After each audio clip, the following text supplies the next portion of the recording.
That one, he's just fishing for it outside the off stump and a beat in there, but not taken cleanly by the keeper, and so no damage done there. So 5 legal deliveries bowled thus far. Interesting to know that the keeper is keeping up, right up to the stump, to this quite brisk medium pacer, I think Mr. Lee. that's Michael Dover that's keeping there.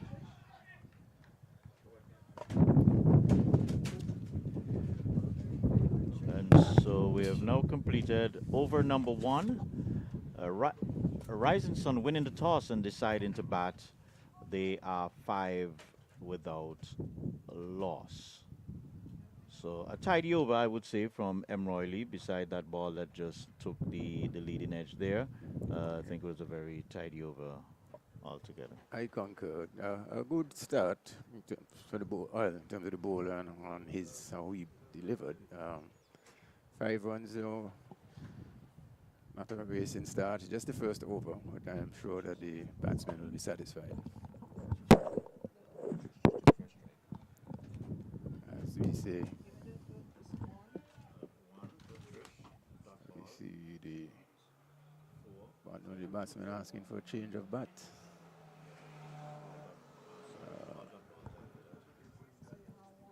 Which one of his colleagues brings out to him?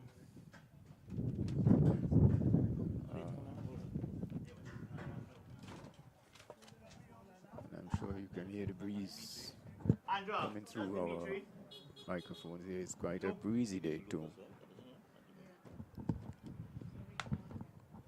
So all in all, good conditions here for the game, the cricket, as we're about to see the start of the second over. See, up and running.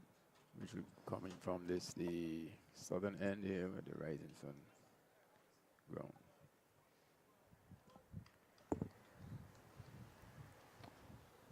So it's going to be Dimitri Lucas.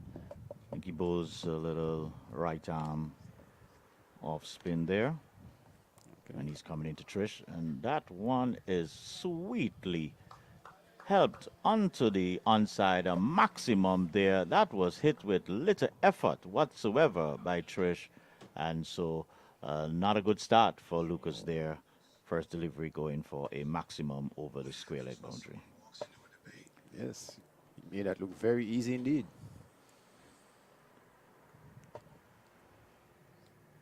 As we have a delay here as the ball is, if not lost, down in the bushes there.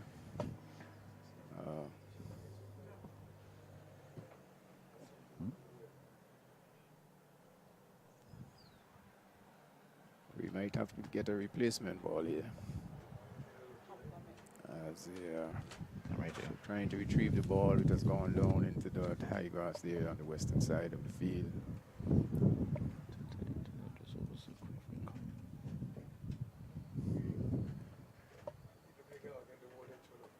Okay.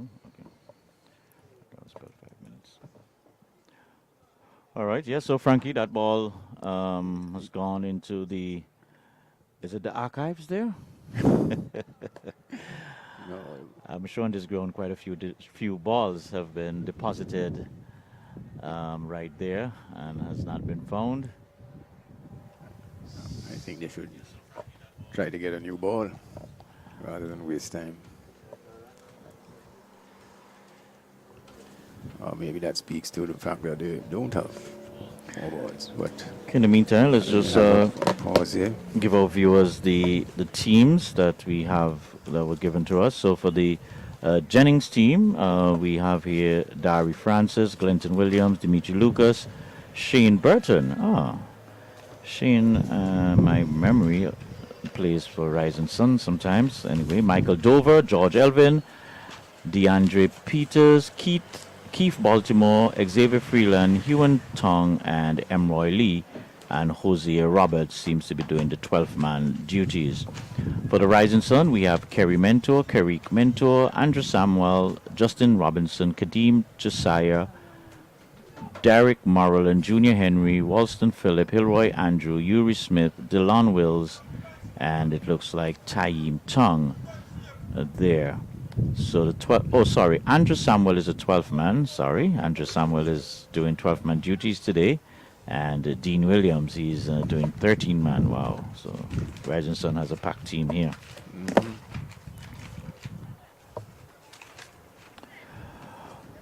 All right, so the whole brigade of the Jennings team is searching for that ball. So I guess balls are premium in this competition, and so it would appear it's so. As I was very important to find this particular ball. Just around 7 deliveries old, yes, and already the score at 11 yep. without loss. So we have that reminds me of the guys on the street in the morning when they're cutting the grass. See all of them in that location there, and so they all just milling around. Okay, I see somebody jumping. So it seems as if the ball has been found. Yeah, the ball has been retrieved. So Frankie, we have Rising Sun and Jennings.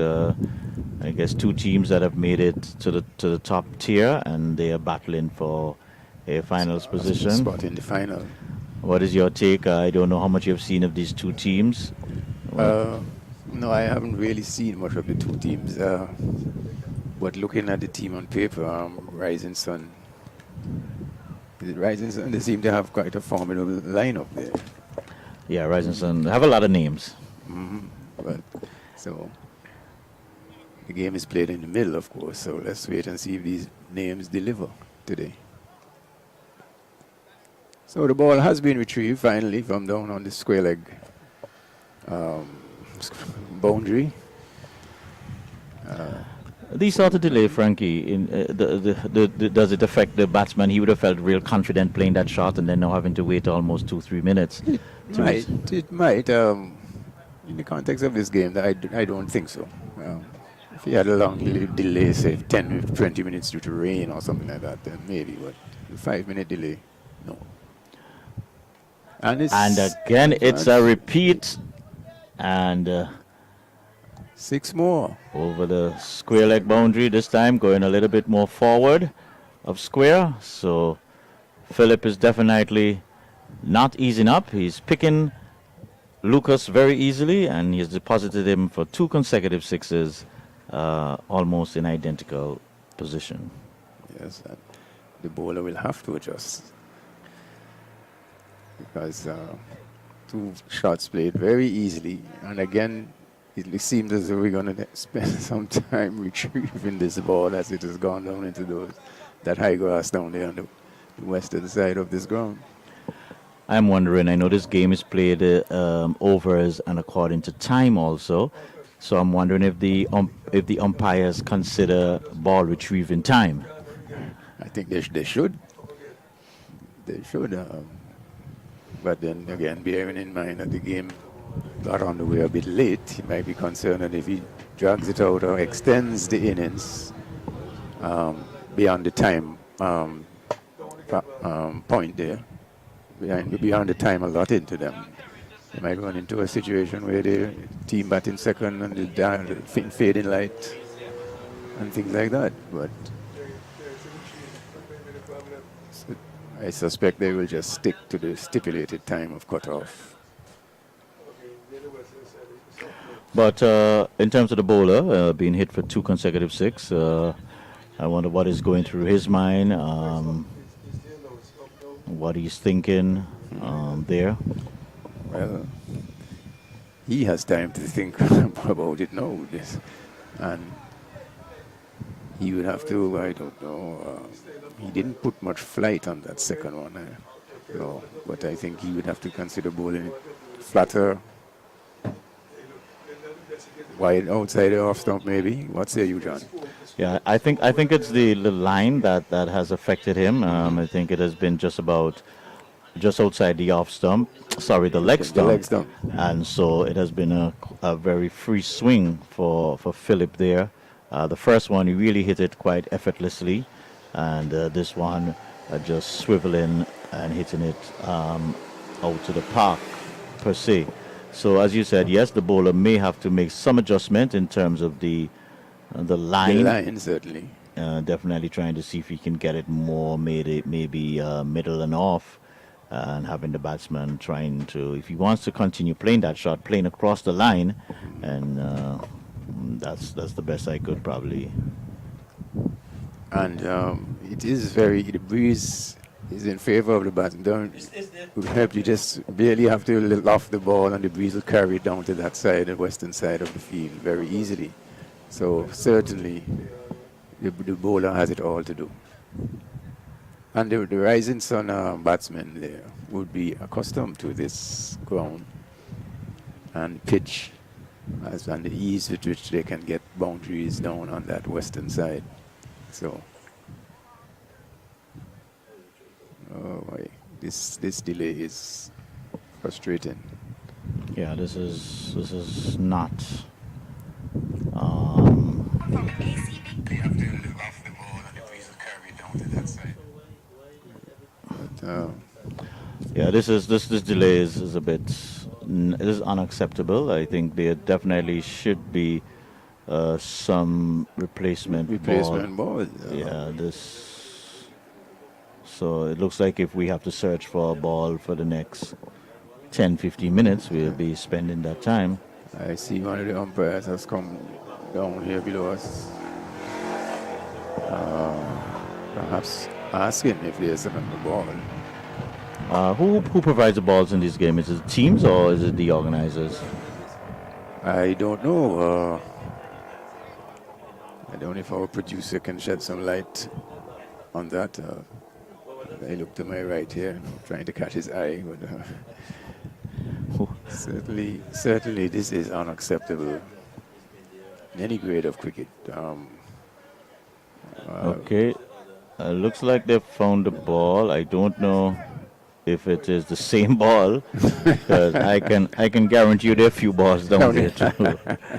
So it's going to be quite interesting. But I think there's something has to be done to remedy this sort of event. This is the second.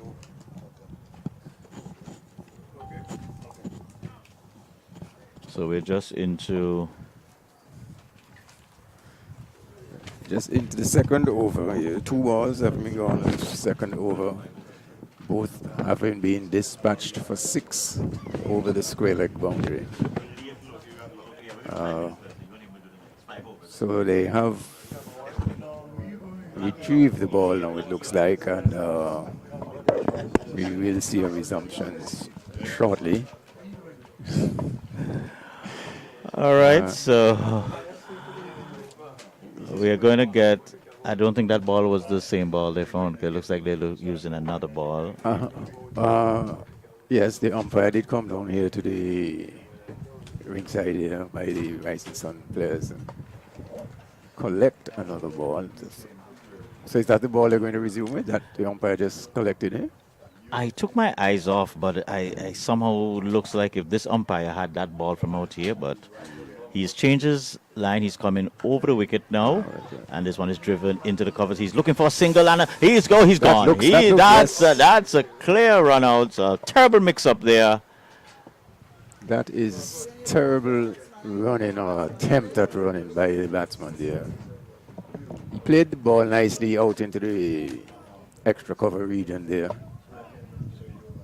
Fielder had not been beaten, but the batsman took off. Mr. Phillip, that is, Trish Phillip,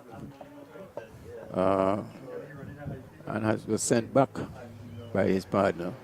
But he couldn't make his ground back in time. A good bit of fielding also by the fielder there out in the extra cover region.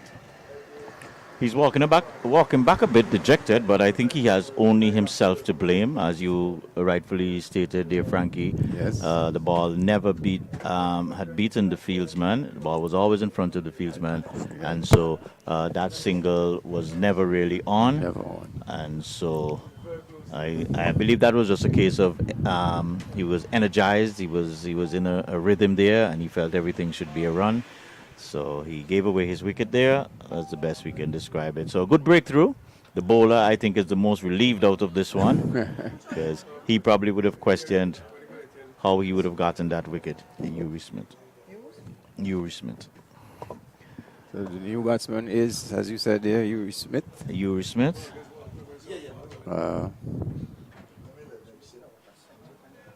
Let us see how he just taking his guard here. Let us see how he approaches this one. You see one slip point. There's that man, he's moving around. Extra cover, mid-off, mid-on or long on the boundary. It's Lucas here, and this is driven nicely. Oh, beautiful, beautiful cover drive there. And that rattles down again into that bushy area. And so, excellent shot to get off the mark with there by Uri Smith. Score goes up to 21. Yes.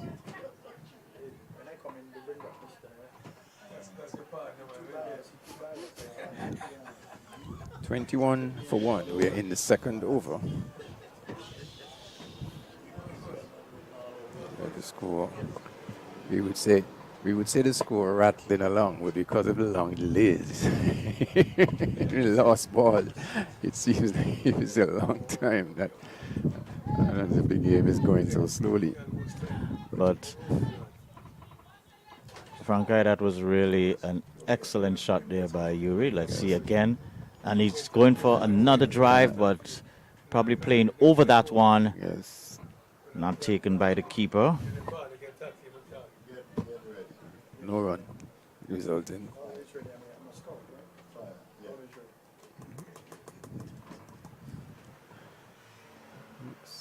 As Lucas continues with what should be the last ball of the... He's gone. That looks He's gone. like stumped. He's stumped. He drifting out. Right. And the ball, I think, threw that one a little quick. Looked like a quicker ball.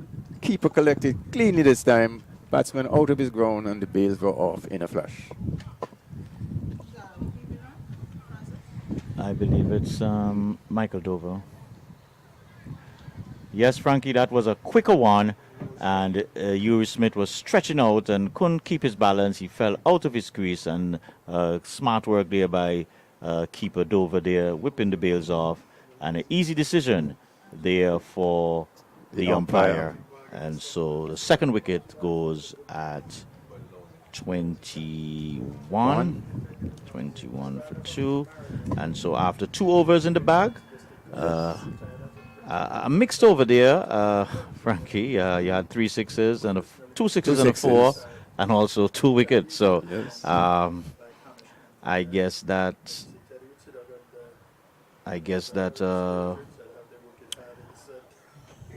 I'm wondering who. Anyway, I guess if you get 17 runs and over and lose 2 wickets, no, that still would not be. Yeah, still M. Royley.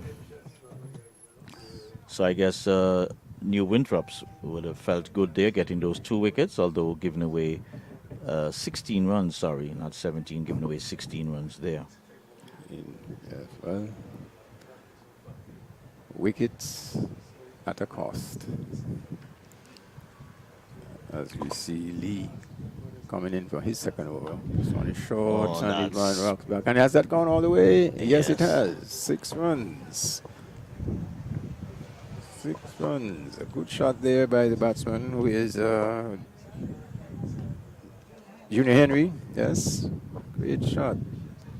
Yeah, that was short down the leg side, so it was rather easy for him to get inside the line of it and just pulling it with some level of authority flat and going all the way for 6 runs. So definitely you could see that the Rising Sun team, they'll any opportunity that there is to score, they're looking to capitalize on it. Yes.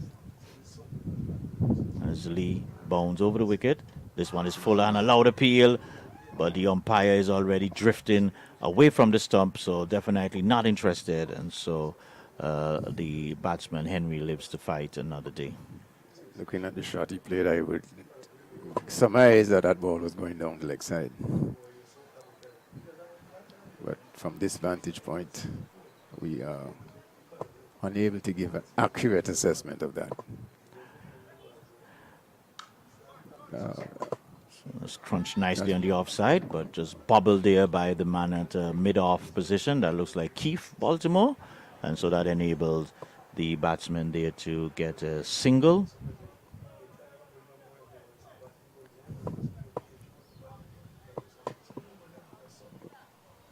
What's the score you have now there, John? It's 28. 28 for 2. How many deliveries bowled in this over so far? 3. 3. And so the new batsman there, Hilroy Andrew, getting off the mark immediately with a single there onto the onside. Score goes up to 29. 29 for 2. Remember, ladies and gentlemen, Rising Sun, they won the toss and they have elected to have first strike here. Let's say good afternoon. Get back to that. This one is hit over the top. Excellent. That's gone out. Did that go all the way? Yes, it has. So Junior Henry latching on to a delivery that was up into his half and just hitting that straight over the long on position and getting maximum there. So the score rattles up now to 35 for 2.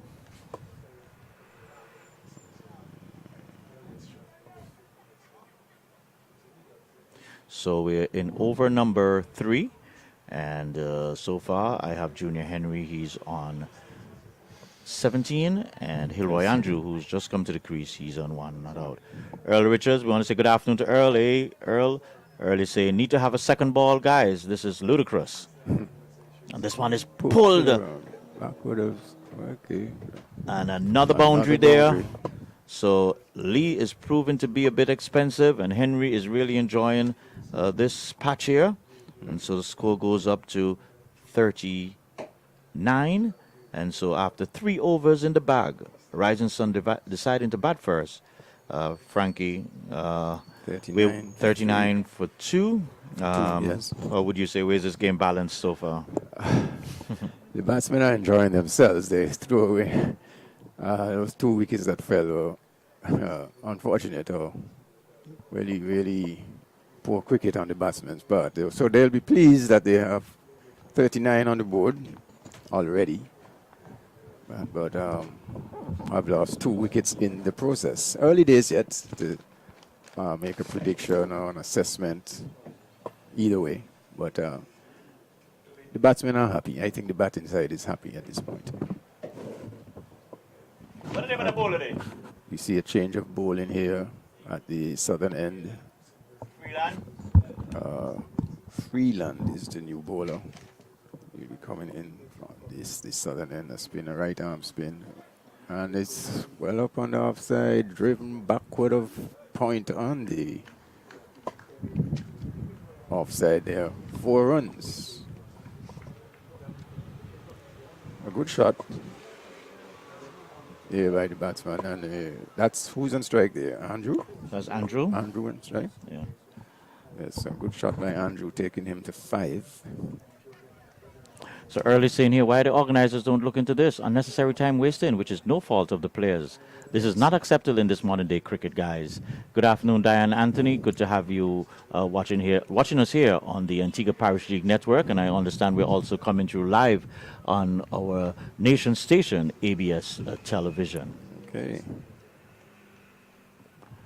So let's see how Freeland comes back after being deposited to the boundary at first delivery.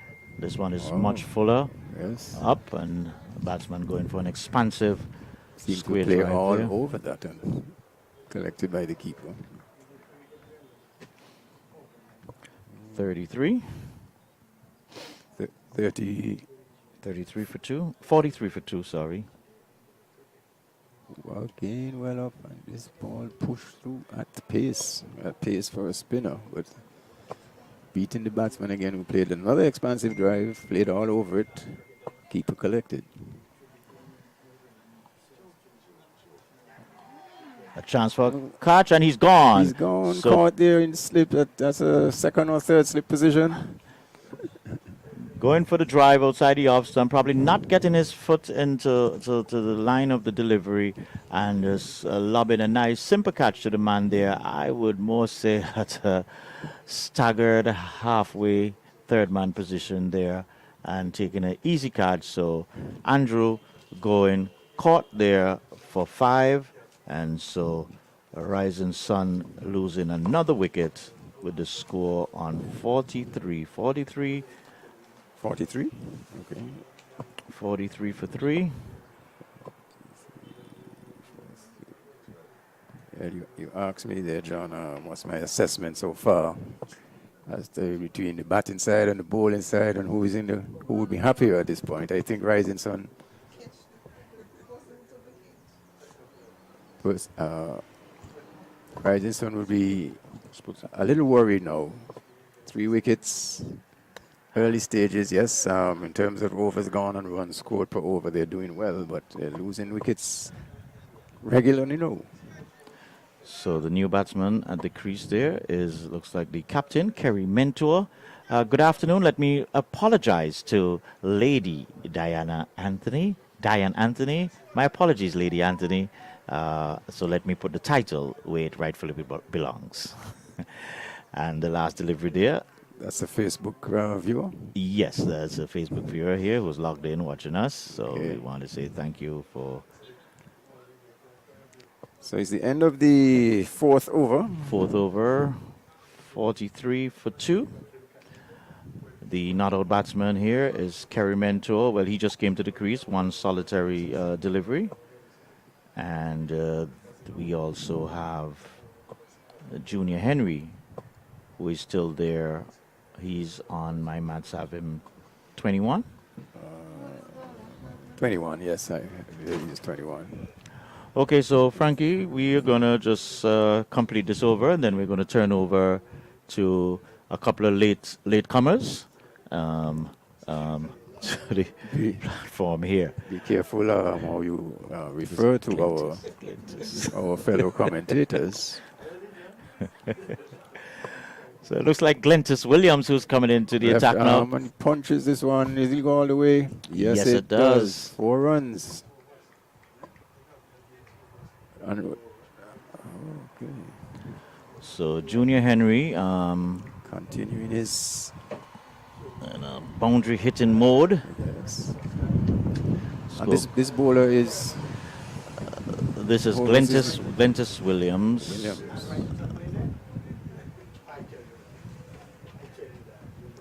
Left arm around, and here big swish there by Henry. And losing his shape there. Yes, indeed.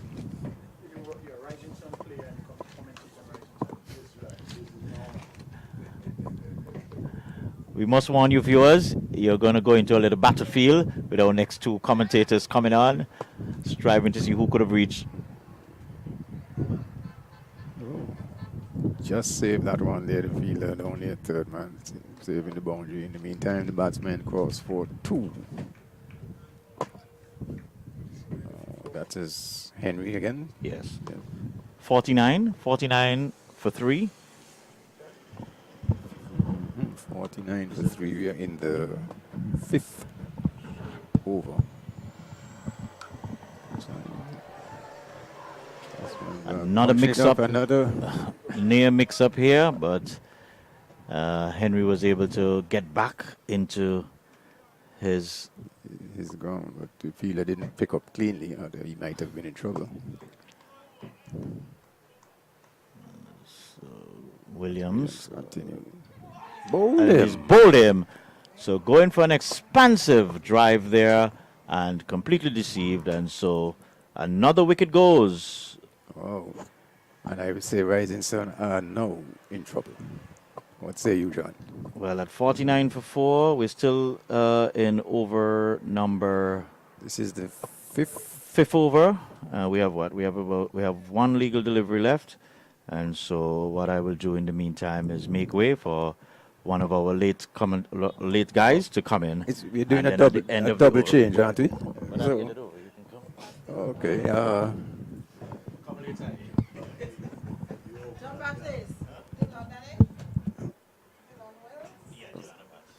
So the new batsman is Lewis Wills.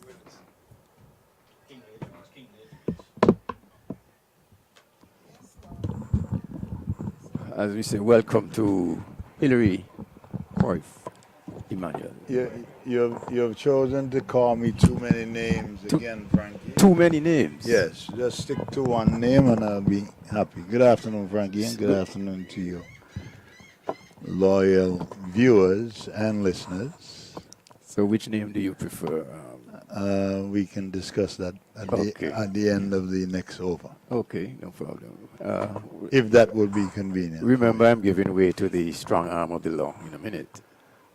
I wonder if he's going to be ready, because this happens to be my home ground, Frankie. Your home ground? Yes, I played under the Ayatollah. Our main producer. Yes. And 50 is up there as we game continues here. 50 for 4. At the end of the 5th over, Frankie? At the end of the, yes, that was over number 5. Rolled by Williams. And I've been trying to keep my scoring track here, but I'm way behind. Exactly 10 and over? Exactly 10 and over. Nothing to shout about because they have lost 4 wickets. Okay. Now, Frankie, as you make your way to give the big shot a chance at seating himself beside a beautiful young lady, I say good afternoon to... That word that you use, big, making way for the big shot. The big shot. He is a big wig. I don't know about in the commentary booth, but he is a big shot. Okay. As it refers to the law. But I'm going to take him to task this afternoon because this is my home ground, and I will not hesitate to stomp my authority. That one played defensively. I'm gonna have a challenge from Frankie, knowing the names of the batsmen. You gonna help me? Kerry Mento is at the lunch strikers end. I just struck the ball. All right, they single down to fine leg. That puts the score on to 52. 51 for 4. Just waiting for my colleague here to get settled. Good afternoon. Good afternoon, President. Good afternoon to you, Mr. Emmanuel, as listeners and those looking at the live streaming of this beautiful game between the Rising Stars, and Jennings. And there's Jennings back and across and just playing that one into the onside. No run. The batsman at the wicket, Dylan Wills and Kerry Mento. This one is stroked beautifully through the mid-wicket, or over the mid-wicket rather. Signal comes in from the umpire, and that was Wills there. The score moves on to 57 for 4, and Wills has taken his score to 6. We have a projected score of 202, and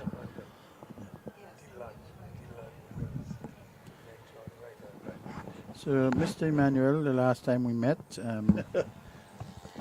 he came out on the wrong end of it. He accused me of bias, having been living in the New Winthorpe's area.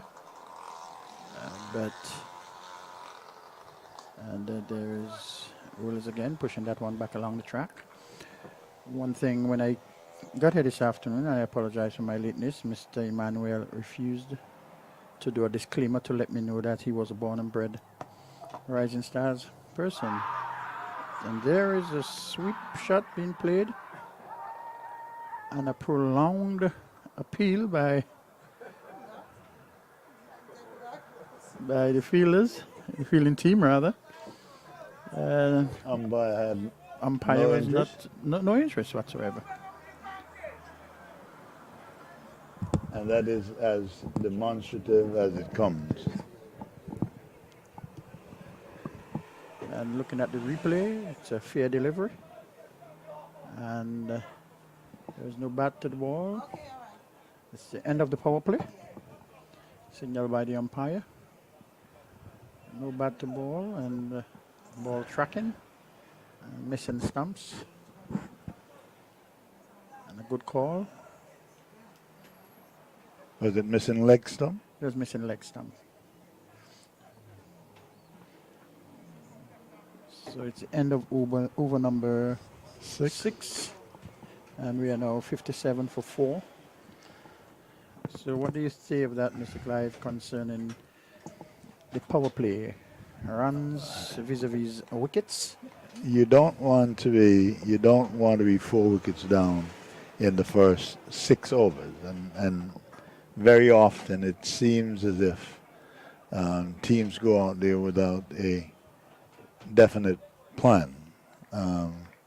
Still scoring close to 10 and over, but the loss of 4 wickets does not strengthen Rising Sun's position. And though, if I were to agree with you, most of the times we'd both be wrong, but on this occasion, I divest a bit and I will agree with you on your analysis. It kind of stifles them going at it in later overs, but that does not prevent Mentor from going over the top. To a far away place. Yes. Almost hit into the archives, and he collects much needed 6. Lovely shot, straight. Second 6 of his innings so far.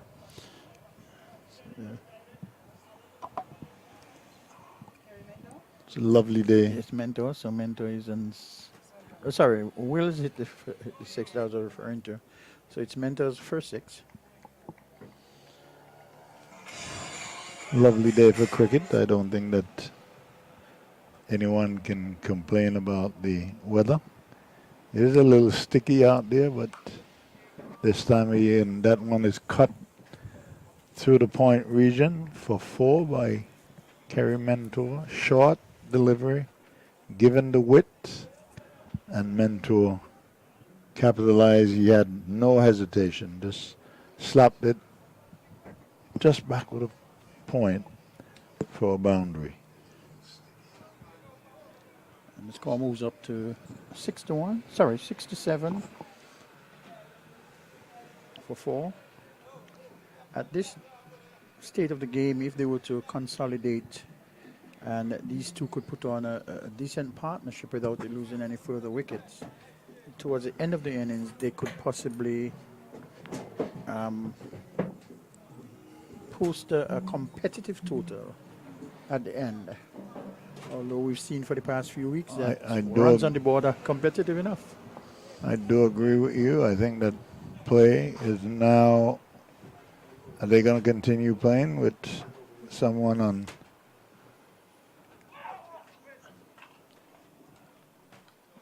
She goes back. That one wide of the off stump.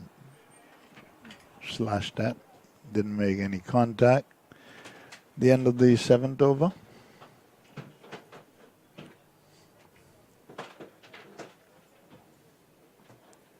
And at the end of over number 7, the score remains at 6-7 for 4.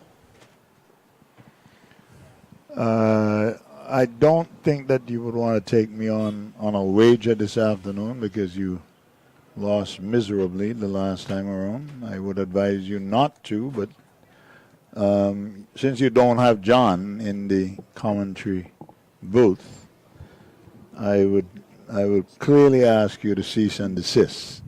That is not an argument that you want to get into with me. I'll get back to you shortly.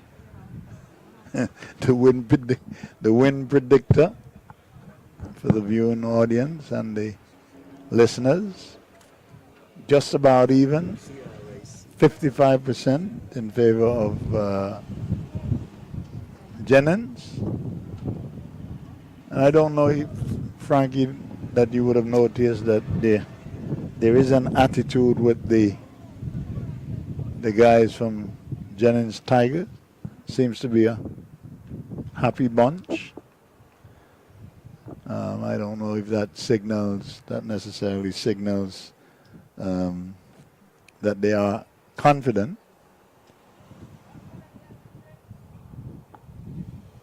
Two dot balls.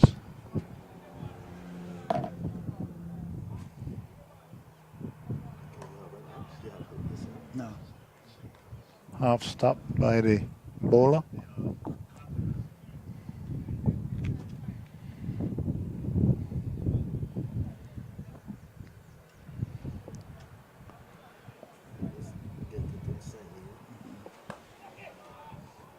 Driven over cover. Up to wide long off. Fielder comes across. Only a single.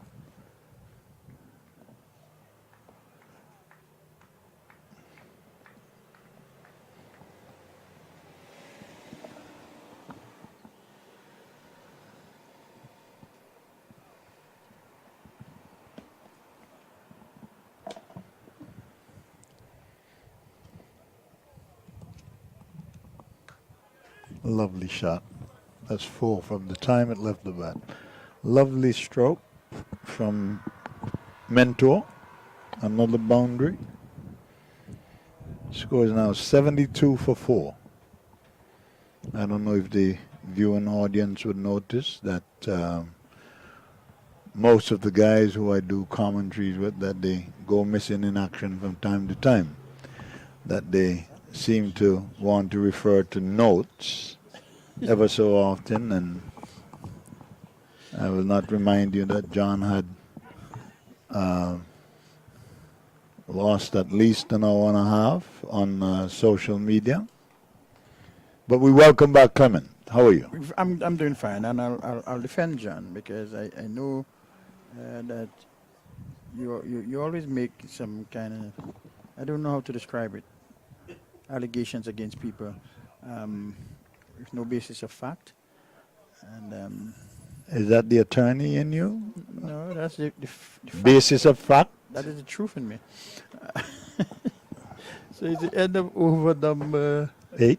8 and 72 for 4, and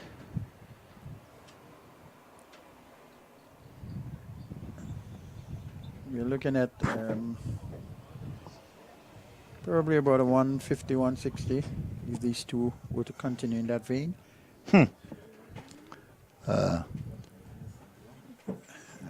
I will have to think about that because you have 12 overs left.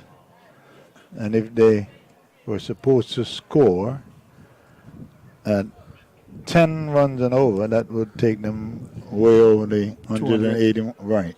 So, do you want to revise your prediction? I mean, I'm giving you a chance. I shouldn't.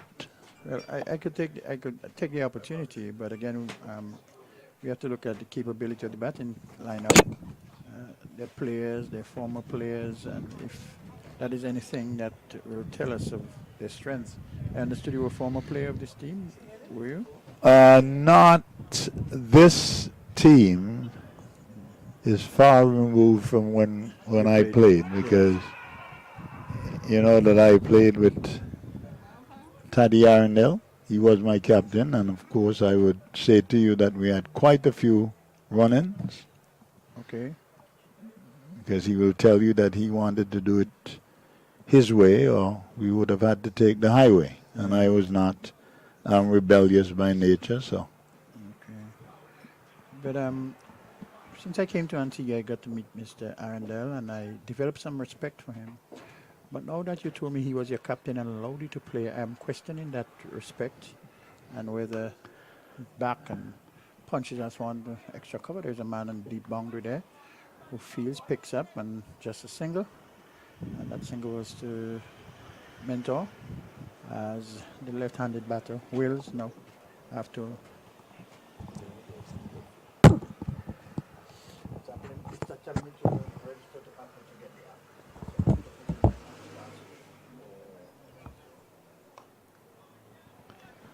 Wills comes forward, playing it gently back to the bowler. Pretty tidy over so far.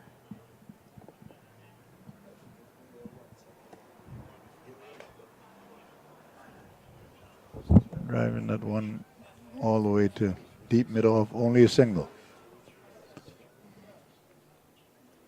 2 runs from the over so far. 3 runs from the over so far. Under the circumstances, a very, very tidy over.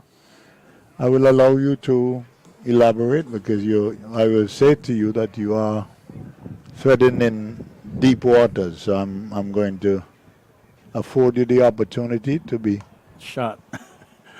Whilst I'm treading in deep waters, there's Mentor on the back foot cracking that one again to deep cover area where there is a man patrolling in the deep and saved his side some 3 runs by limiting it to only a single. And the batter calling for is it a helmet or a hat and some water.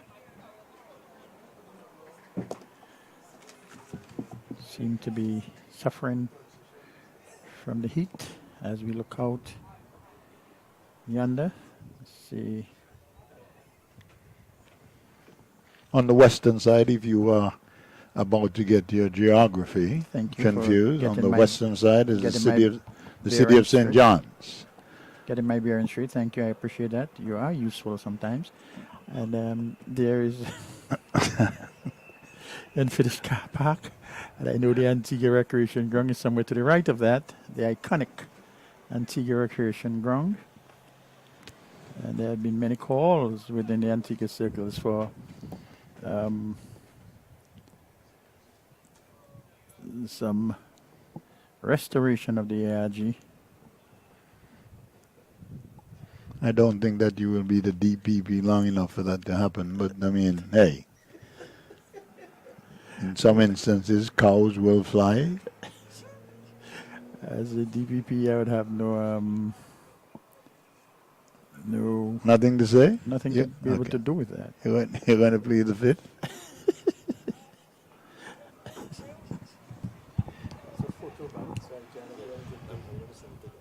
Down the leg side, wide signal by the umpire. So And the organizers comment that they've opted to take Bertel Baltimore out of the semifinals. I don't know if that is a signal. He just went through the door. okay, as you started talking about him and giving out, he was moving down the wicket, wrapped on the pad, loud appeal, trying to confuse the umpire by trying to take a leg by, but quickly. As mentor, Yes, it was Mentor. Finger went up and sending Mentor back to the pavilion.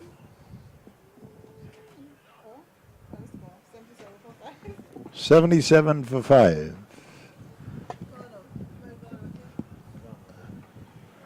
And just when it looked as if Kerry Mendo was going to take it somewhere into the 17th or 18th over. Rather naughty shot. I think that he was the hope for the Yeah. Rising Sun Spartans. Lovely day for cricket. It's bright sunshine with a very, very light southerly breeze. Don't think that anyone could expect better weather for this lovely game of cricket.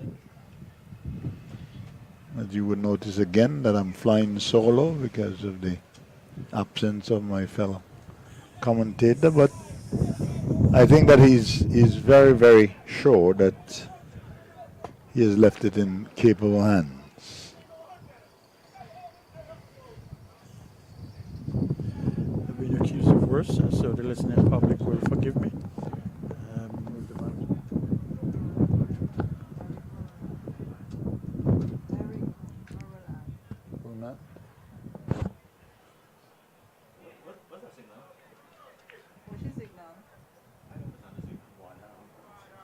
Oh, Maryland.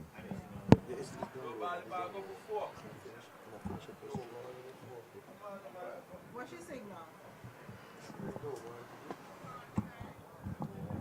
Forward. Yeah. Forward. Wide. No ball.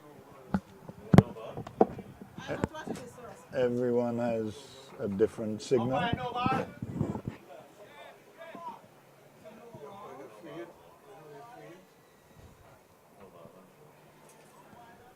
come off the bat? Did not understand the signal.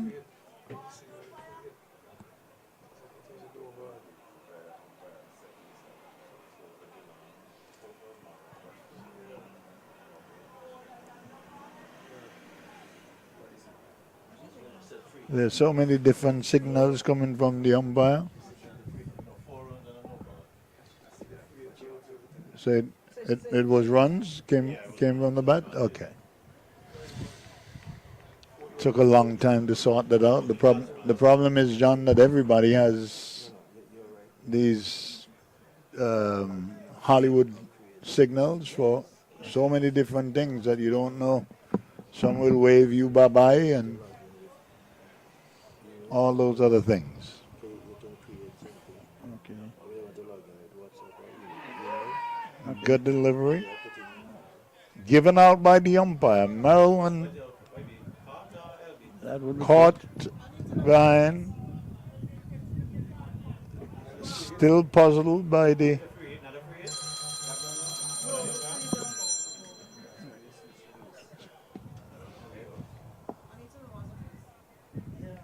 definitely not satisfied with giving out caught behind. Nonetheless,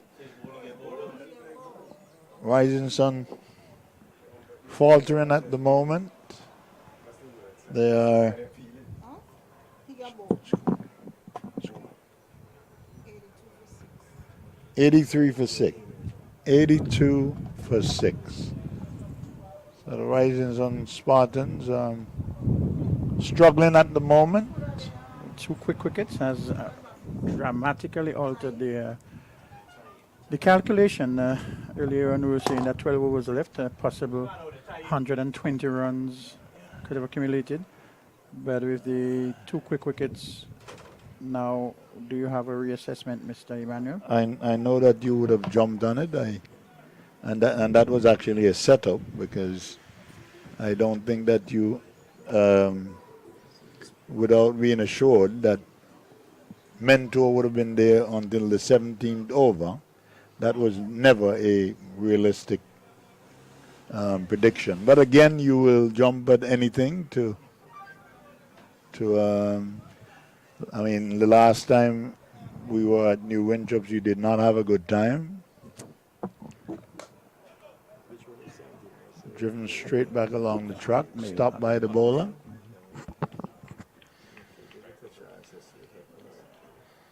I'm kind of wondering, Frankie, whether or not I'm going to have any consistent engagement with Mr. Clement, because he's so busy again making all these adjustments, and all that I do is look at the game and call it like it is. Okay, thank you. So, Is that the last time you're going to be you've got interrupted? yes, you've got my undivided attention now. And you only wanted my undivided attention because your team is floundering. So you were looking for some crutch to rely on. You were looking for a crutch to rely on. I'm here for you. I'm always here for you. Mr. DPP, that was never in the conversation. This is a complete new This is a new team, actually not affiliated. I will tell you now because and again you should have done your research because the current Rising Sun team playing out there has no affiliation with the team that Taddy Arundel and all the other great players that I played with, by the way. I know that you are not looking for that I played with, by the way. People like whom? Huh? Help your listening public. Who are these great players? Antigua has been rich with great players. Sir Andy, Sir Viv, Sir Curtly, Sir Well, I you will. know, I all will. these guys. You know. For your benefit, I'll localize it. I played against Jeff Abbott. Okay. I played with Hugo. Those names that you would have known from way back then, and I was very, very young, but still had the privilege of being in the company of those great local players. And to add, I did play against Viv Richards. Okay. What did you do really besides the person? What who is bring my the claim? water? No, it's okay. You What- can what- you what can did- tell me. You can ask me what is my claim to fame. No, I'm not asking you. I ask you what capacity you played cricket as. I was a middle order batsman. Feared, by the way. Feared, nothing special, but people were literally afraid of me. As a middle order batsman. Yes, and an off spinner. An off spinner. Yes. Okay. 10 overs having gone. We are 83 for 6. And Tong is on 1. And Dan Wilson is still there on 8. And we were expecting a partnership. Oh, and partnership was building in between Mentor and Wills. That having been destroyed, 2 wickets gone since, and there is Tong on the back foot that's pushing that one along. But I've had some conversations with Mr. Arundel, who does not remember you as a cricketer whatsoever. Well, Nice drive there in the offside. And down to mid-off. Secures a single. I will let that go because I mean, Arundel will tell you that. It's not what he will tell me, it's what he told me. Oh, so Yeah, we already had that conversation about you. all right, so he was mixing the tens. So he said was. He said he just doesn't remember you as a all right, cricketer. all right. He well, remembers you, but not as a cricketer. Okay. Not someone who had any impact or contribution to the teams or games that you may have represented. Okay. And I'm not going to blame him because I will say to you that age does that to some of us. Ooh, that was a low blow. That was a low blow. Coming in. Some Teddy. earlier than some. Coming in, Taddy. Coming in, Taddy. Watch out for the low blows, Taddy. Beaten outside the off stump. Played down to forward square for a single. Yes, Mr. Clement.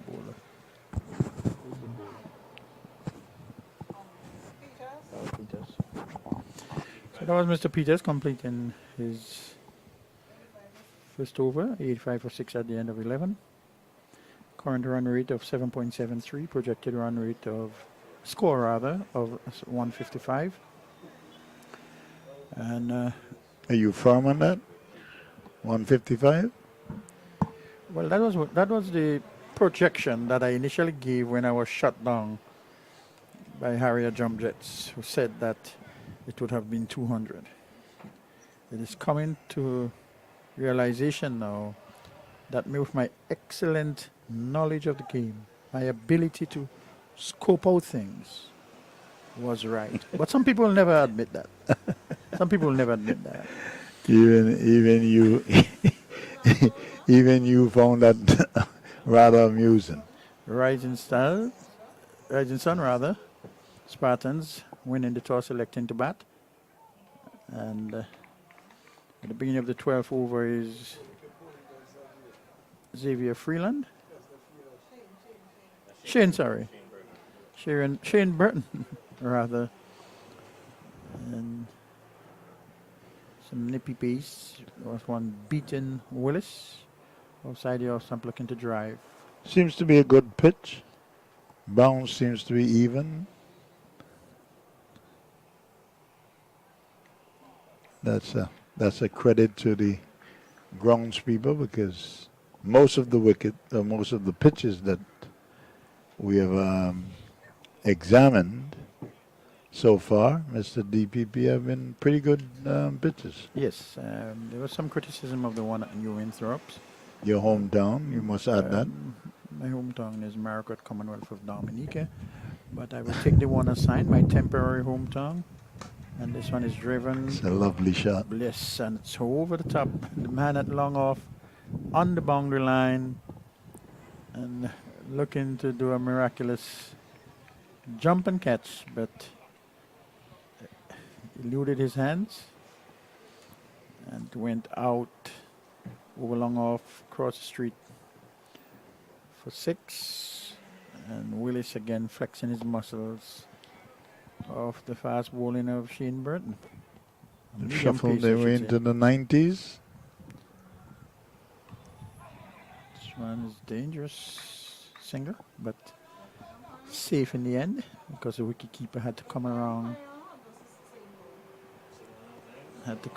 To pick up the ball, and the leg by being signaled lately by the umpire. I don't know if it's because of the humidity. The umpire does not look as certain as she was in her previous outings.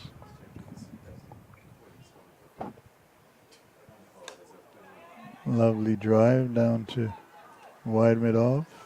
Partially stopped. The batsman will come back for 2.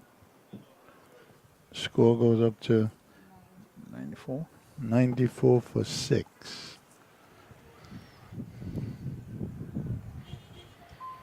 I will remind the listeners and the viewers that you did say that your prediction lands them around 150. Thank you, thank you.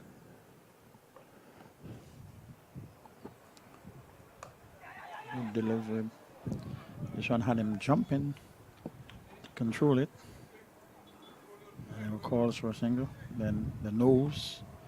It's the end of over number 12, and at the end of over number 12, it is 94 for 6, and current run rate of 7.83. The projected score has crept up a bit to 157. Wow.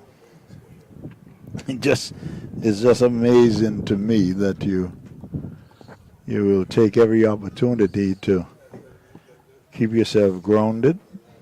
Thank you. Because you know now that there's not much that you can say that will move me. So,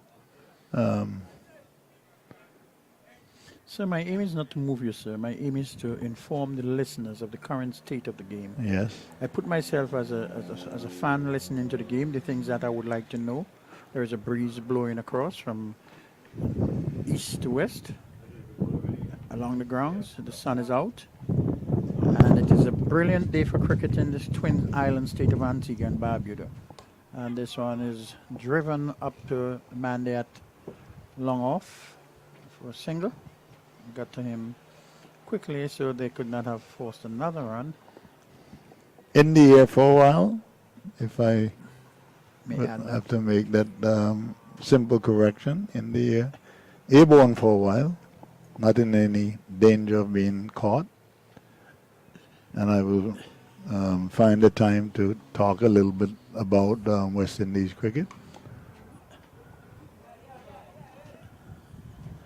And there has been much discussion about West Indies cricket in the last 30 years. That is the first time that I'm going to be heard or seen agreeing with you. We've been rebuilding ever since. Yes. And every time we win one match, we are told that we have turned the corner. It's a wide signal by the umpire, way down the leg side. And there was Willis attempting to sweep.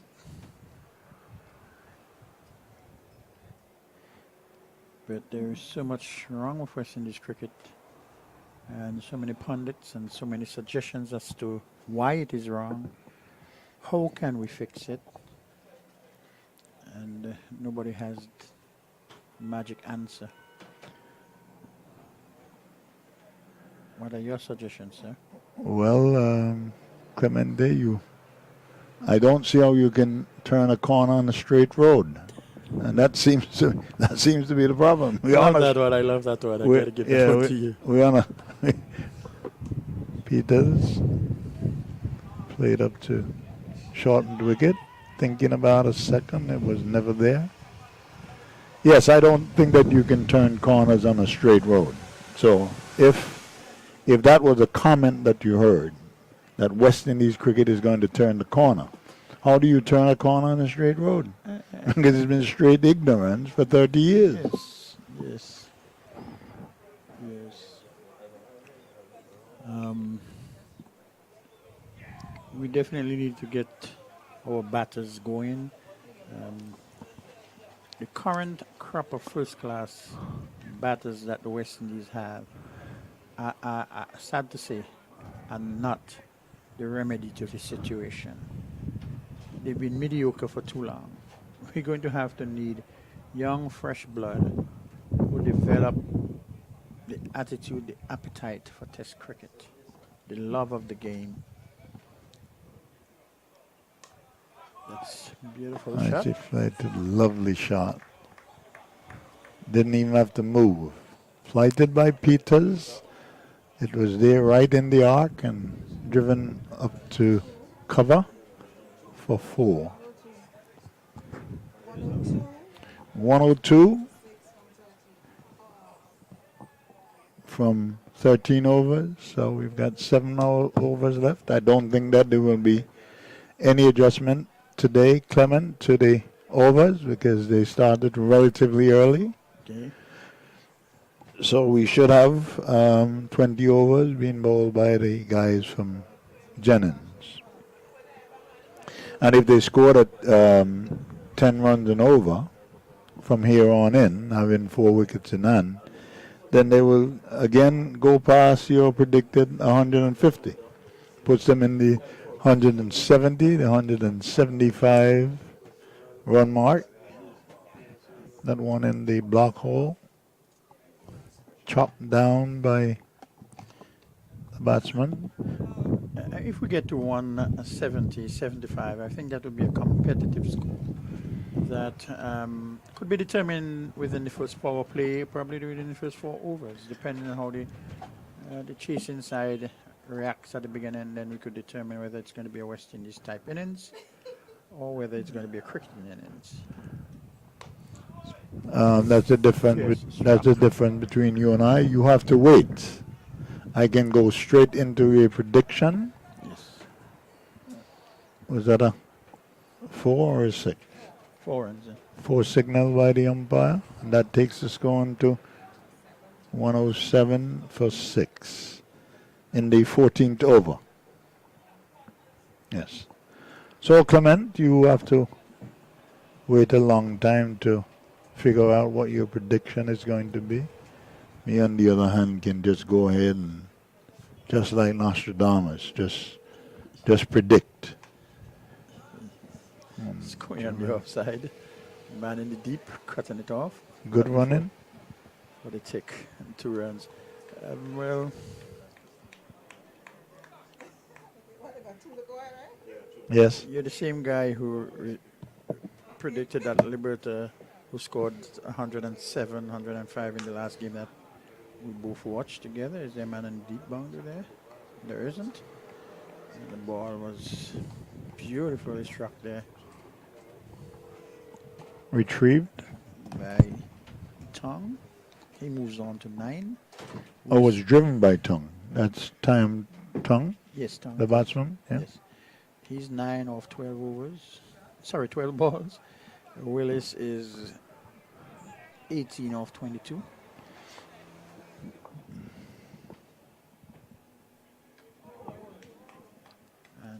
That's the end of Solomon Grundy. Comprehensively bowled. And that may have been the last hope for That person I want to talk to you. Really. You can't do it yourself. Are you supposed to carry the message? well, that should be just about the last hope for the batsman going to the crease. Seems to be very, very young, inexperienced. And Yes, if, Emmanuel, one of the things that we have overlooked in looking at what the projected run rate amount score would be, we did not take into consideration the amount of wickets in hand. And Okay. that is calculated by the computer on the basis that no wickets fall. And conditions remain the same.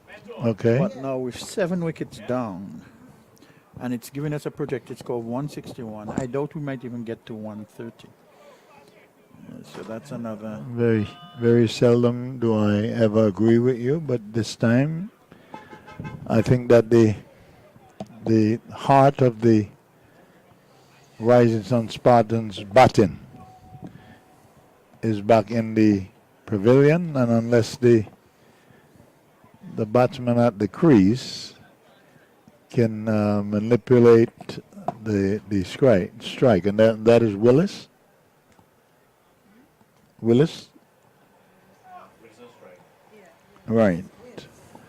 Unless he's able to manipulate the strike, then I think that the Rising Sun Spartans maybe here again. Going for that Athena's deadly irresponsible reverse sweep. Yes. Did not make any contact. And this one's on the back foot trying to punch that one through the covers. There's a man on the deep cover boundary. What do you think about the youngster Peters? Wrist spinner seems to have very, very good control. Arm position seems to be right. Everything right about the youngster. Yes, Peters is. He has shown some maturity in his bowling. He's been able to slow the run rate and simultaneously take wickets, which is what you're going to need for a successful bowler in this competition. Up to the man there, deep long on, for single, Willis. So as we look forward to the finals, I don't know when that is going to be. As we look forward to the finals, I think that your team will clearly be in the finals. Your New Winchup's Lions, are they? Or I don't know. This one was really, really wide. Signaled by the umpire.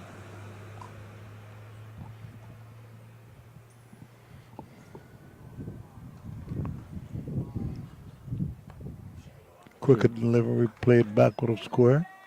I think it has the legs to go all the way. And it does. Nicely played by the youngster.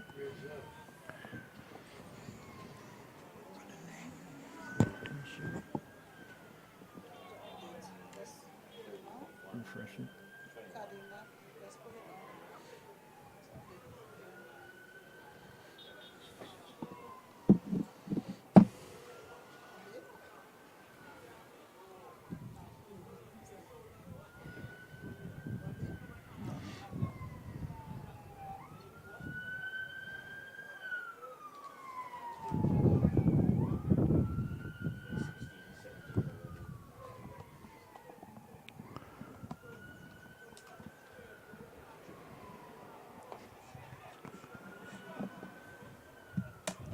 Good stop down on the backward of square boundary. Batsmen were able to collect another 2 runs. The end of the over, that brings us into the 15th or 16th over. 16? All right, so 16th over, about to be bowled. And the Rising Sun Spartans are 123 for 7. 4 overs to go. It will be very, very interesting to see 5 overs. The producer is always right. He expects me to see in the distance what the score is. I will rely on the reliable lady here. What is the score, madam? 123 for 7. In the 15th over. 15th over being bowled now. Willis. Sorry. 15 completed, sorry. Okay.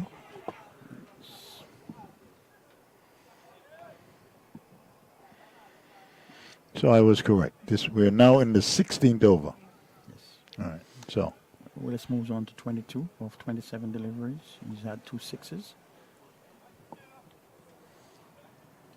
That's Freeland, who's bowled 3 overs for 17 runs and 1 wicket so far. And his 4th over now. And there is Josiah. Pushing forward. Into the more field.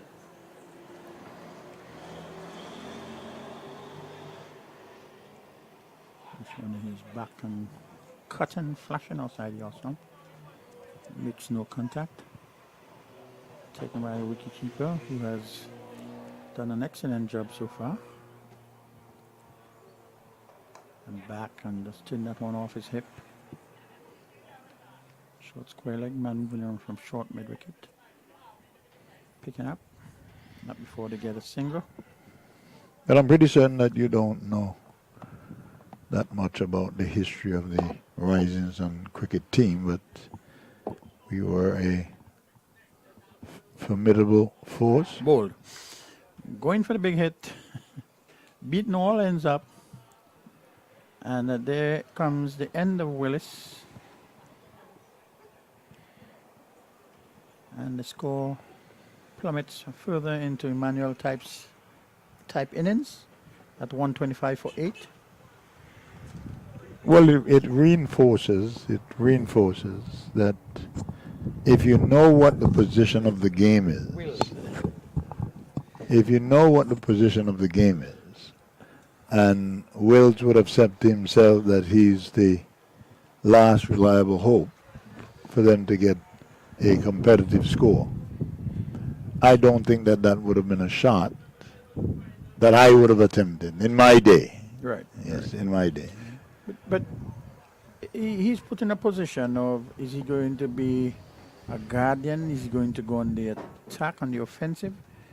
What is he to do? Because, I mean, 7 wickets have already gone down. Yeah. You have 4 overs left in the game. 24 legal deliveries.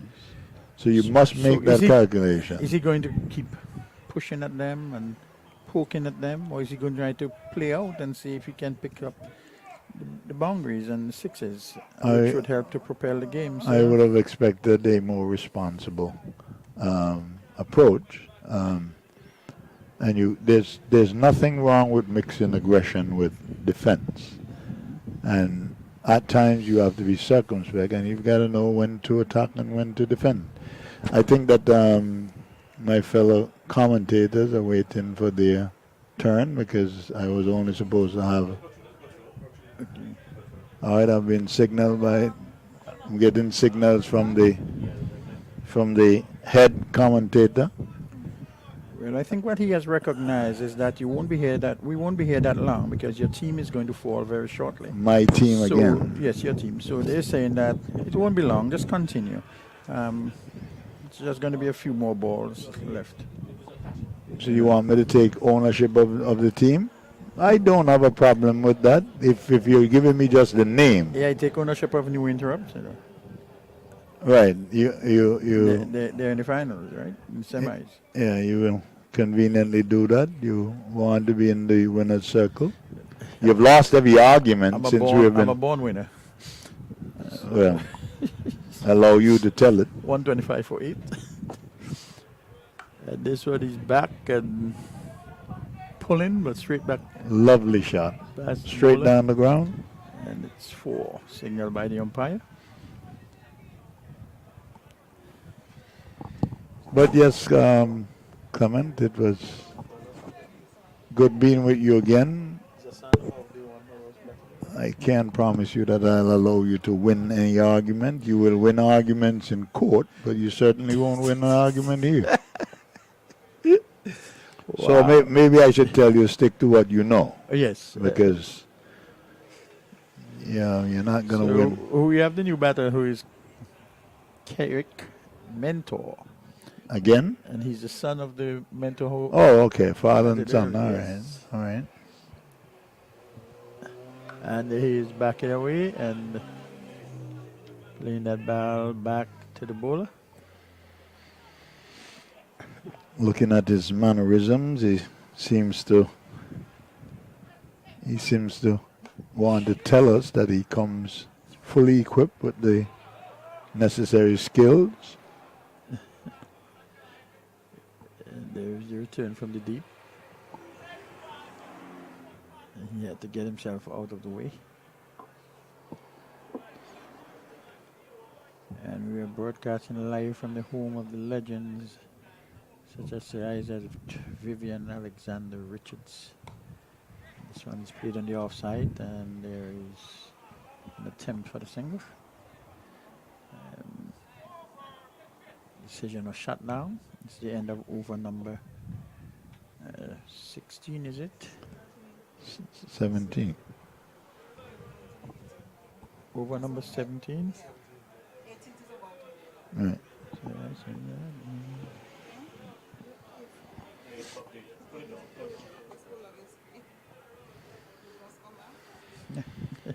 So over number 17. 134.8. And there's the projected score of 153, which is what I said we would be at, but we did not really get there because of the amount of wickets that fell.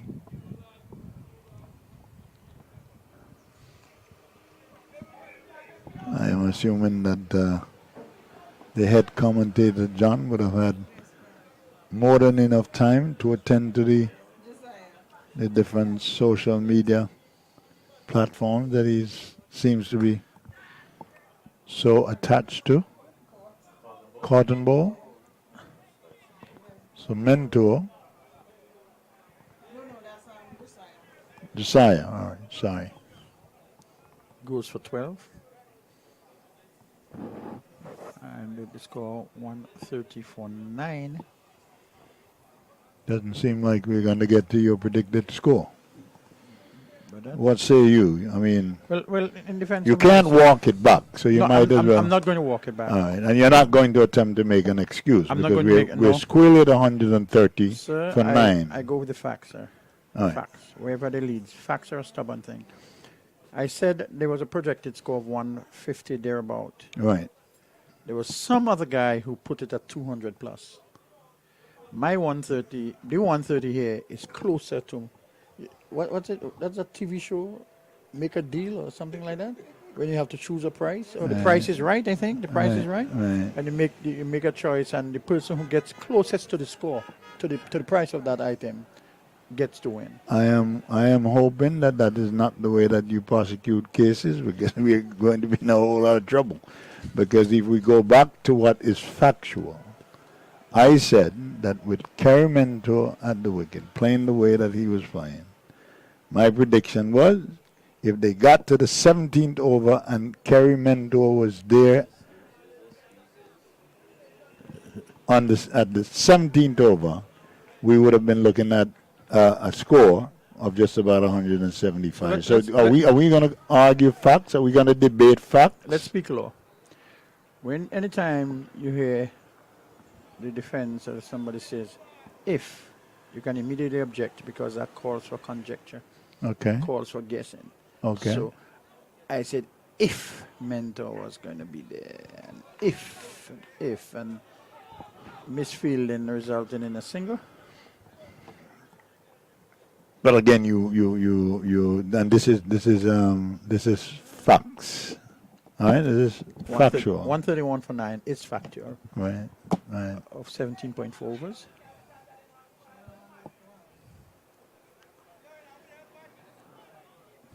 And that is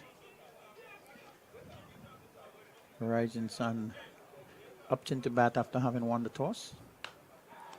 And this one well stopped there by the bowler.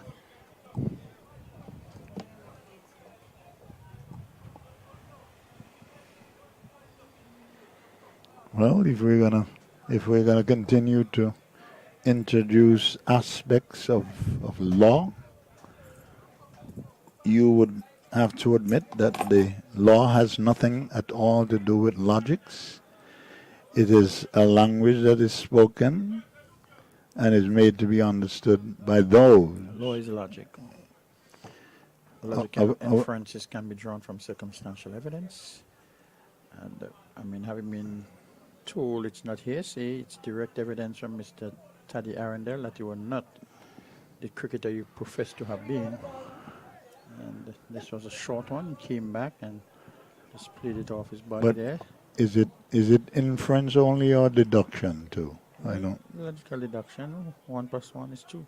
If all dogs are birds, and a cat is a dog, then the cat is also a bird. Right, right. So if And I guess you will get away with those if kind of. Terry said Taddy said you were not a good cricketer, and Taddy is a good cricketer, then it's plain you were not a good cricketer.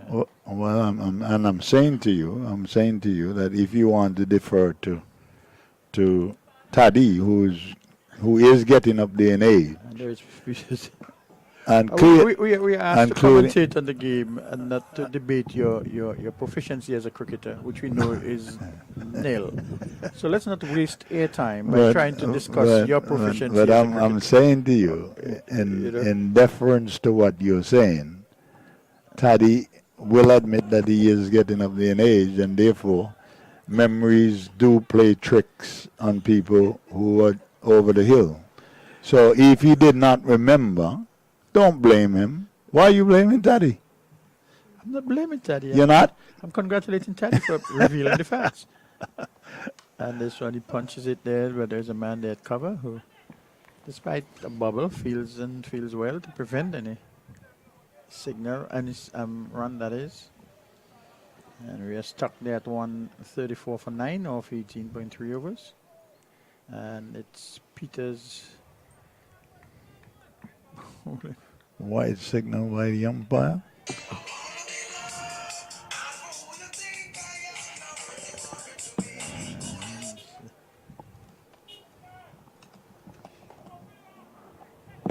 Well, it's struck out there in mid wicket. Is he going to get around to it? No, he doesn't.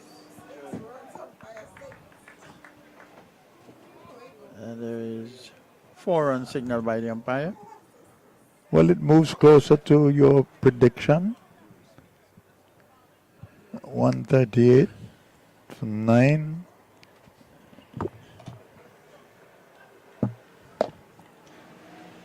Actually, 139 it is. And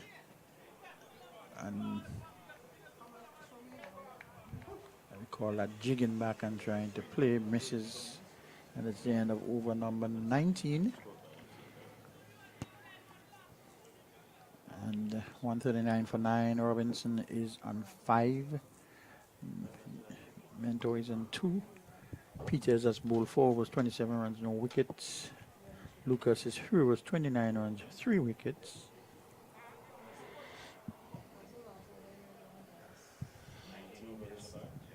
Well, the win predictor is up to 75% in favor of the men from Jennings.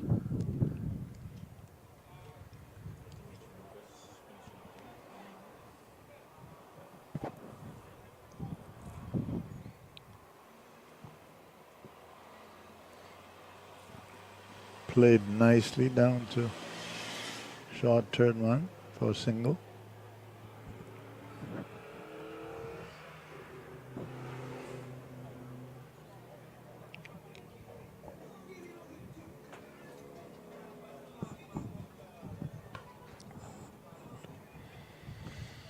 Played quietly up to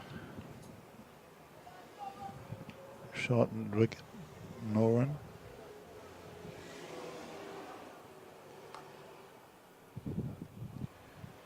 And this is the type of defense we thought would have happened probably right after the power play to protect wickets. And his young mentor, who is Solidly in defense. At the end of the 18th over. Yes. good.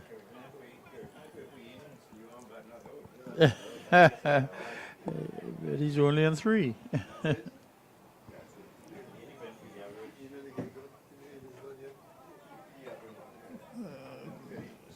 The end of the inning. It's 141 for 9 after the end of over number 20. Mentor, young mentor, Kerrick mentor is on 3, and Justin Robinson was left on 6. 3-12-31 was Lucas, so it was 4 overs.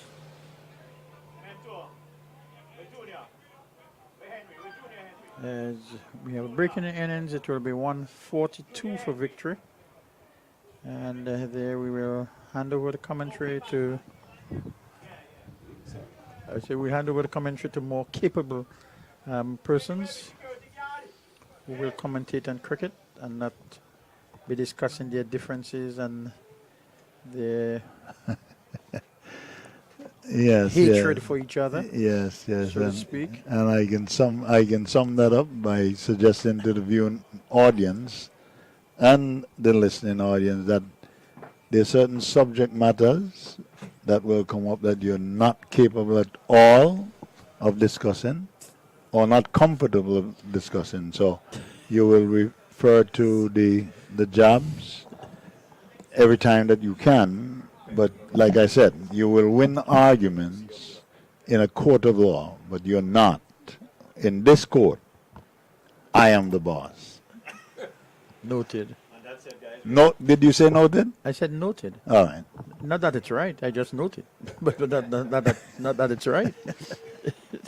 Well, it was nice sitting with you again. Agreed, always. And I know that we'll be doing it at the finals. So until then, Finals is when? Going to be 2 weeks' time from now? well, you'll have to ask the promoter.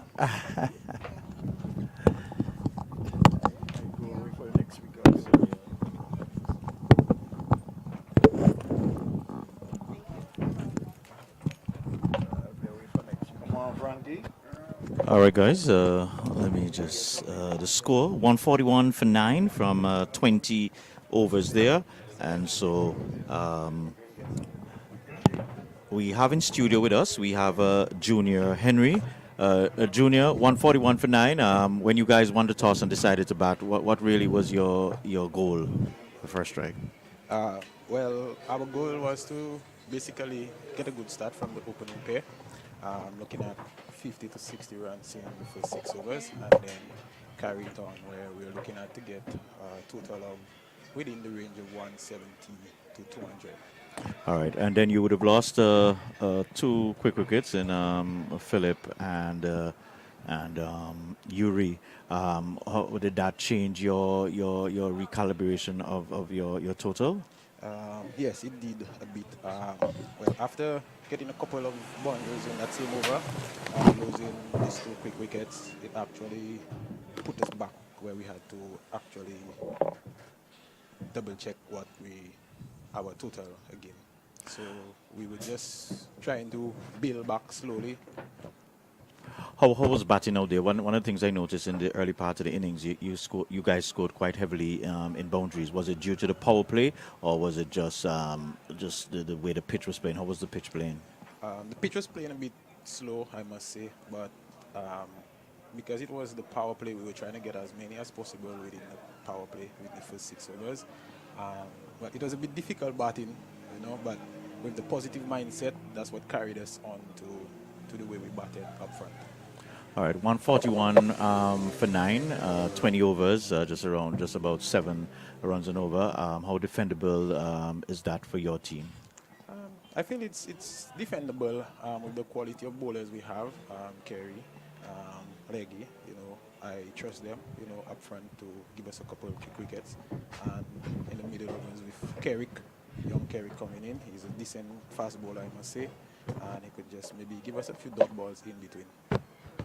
All right. Well, we want to wish you and your team all the best. The finals hopefully should be played next week. So I know you're trying to get yourself positioned for that. And so I'll let you go with your team and strategize your defense. But all the best going forward to you. Thank you very much. All right.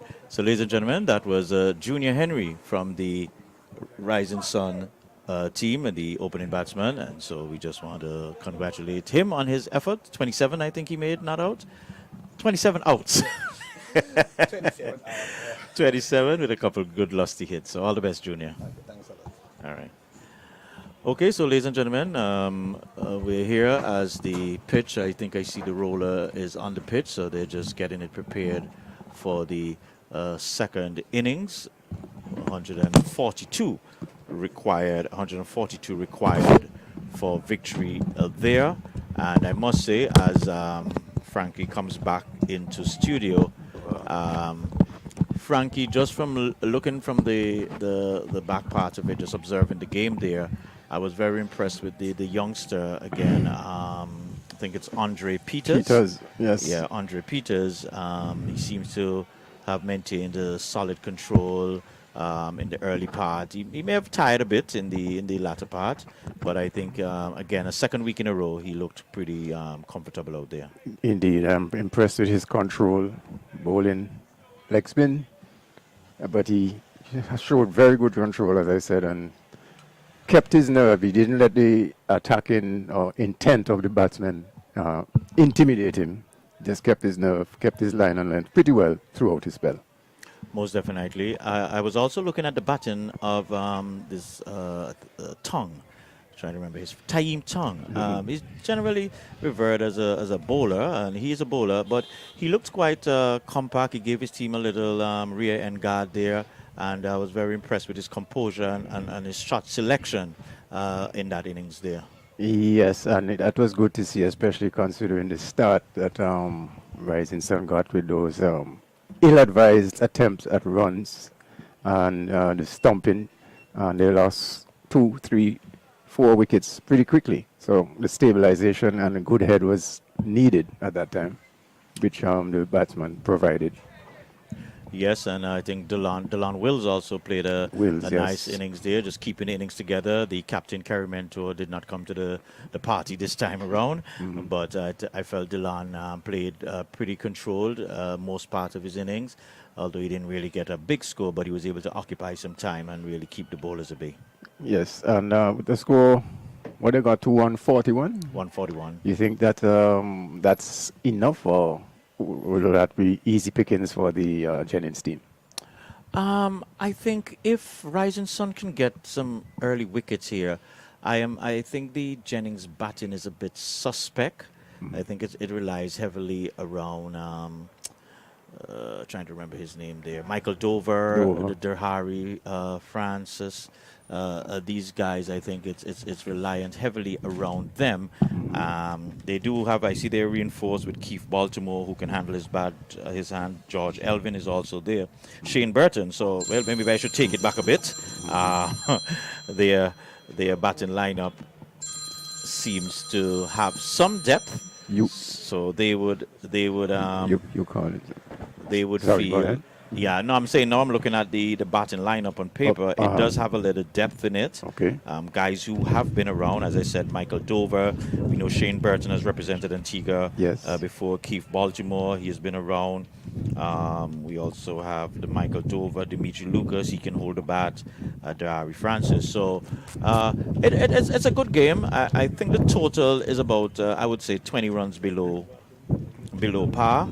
But as we know, cricket is played on the field of play, and so it remains to be seen what will happen here. Indeed, and going back to the bowling of the Jennings team. Shane Burton I was impressed with him as well as he completed it, as he came in from the southern end. But as you said, 141 is a bit below par, if you could put it that way, maybe 20 or even 31 short. So the bowling will have to be tight to restrict the Jennings team. But we'll have to wait and see how it goes. Well, Junior Henry did say in the interview that the pitch was playing a little bit slow. Okay. It wasn't really coming on, but it'd be interesting to see how it goes after one passage of play, as we see the groundsmen just remarking the surface there. But I felt also, going back to the inning, Shane Burton, I felt he bowled a good spell there also. Yes. He sort of put the brakes on in the scoring there to some extent, him and the young guy Peters. I think that was a good passage for the Jennings team. Yes. And so I think all in all, Rising Sun would be a bit disappointed winning the toss. You would expect to at least have a 180. A 170, yeah. 180 on the board to defend. Well, they have to rise to the occasion now with their bowling and fielding, because let's hope they don't follow the West Indies trend of dropping so many catches. And Frankie, now you mentioned West Indies, I probably should ask you, because Cruyff was very dismissive of the invite that the West Indies Cricket Board had given to the legends, and he was saying adamantly that really makes no sense, that will solve no issue. What do you think of that decision or that action by the West Indies Cricket Board to invite these legends, Sir Viv, Sir Brian, and I think it was... I think it was a knee-jerk reaction, really. I don't really see that anything can come out of this. They wouldn't be told anything that they haven't heard already from these legends. Advice, coaching, and approach to the game. Things that they've been told already. So I see that as a knee-jerk reaction. But it might be good consulting with them, and it's always good speaking with the old heads, the legends, and get tips, motivation, and that kind of thing. So maybe let's hope we will see something good coming out of the whole thing. But it does smack of being too little, too late. So I'm in Cruyff's corner on this one. So it looks like Michael Dover, and that's not Shane Burton. That's not Shane. Okay. We're just trying to verify the players out in the middle as fielders are back out there for the commencement of the Jennings turn at the crease, as they start in pursuit of 141, 142 for victory. The umpire is signaling. Yep. So it's Michael Dover and Shane Burton who will be opening the innings here, and the opening bowler looks like Taim Tong. So this looks like it's going to be fire with fire. Frankie, what would have been your counsel to your team, the Jennings team, coming out to chase? Not a big total, but can be a bit tricky. What would have been your It can advice? be. I would tell them to play cool, so to speak. There's no need to try to go helter-skelter from ball one.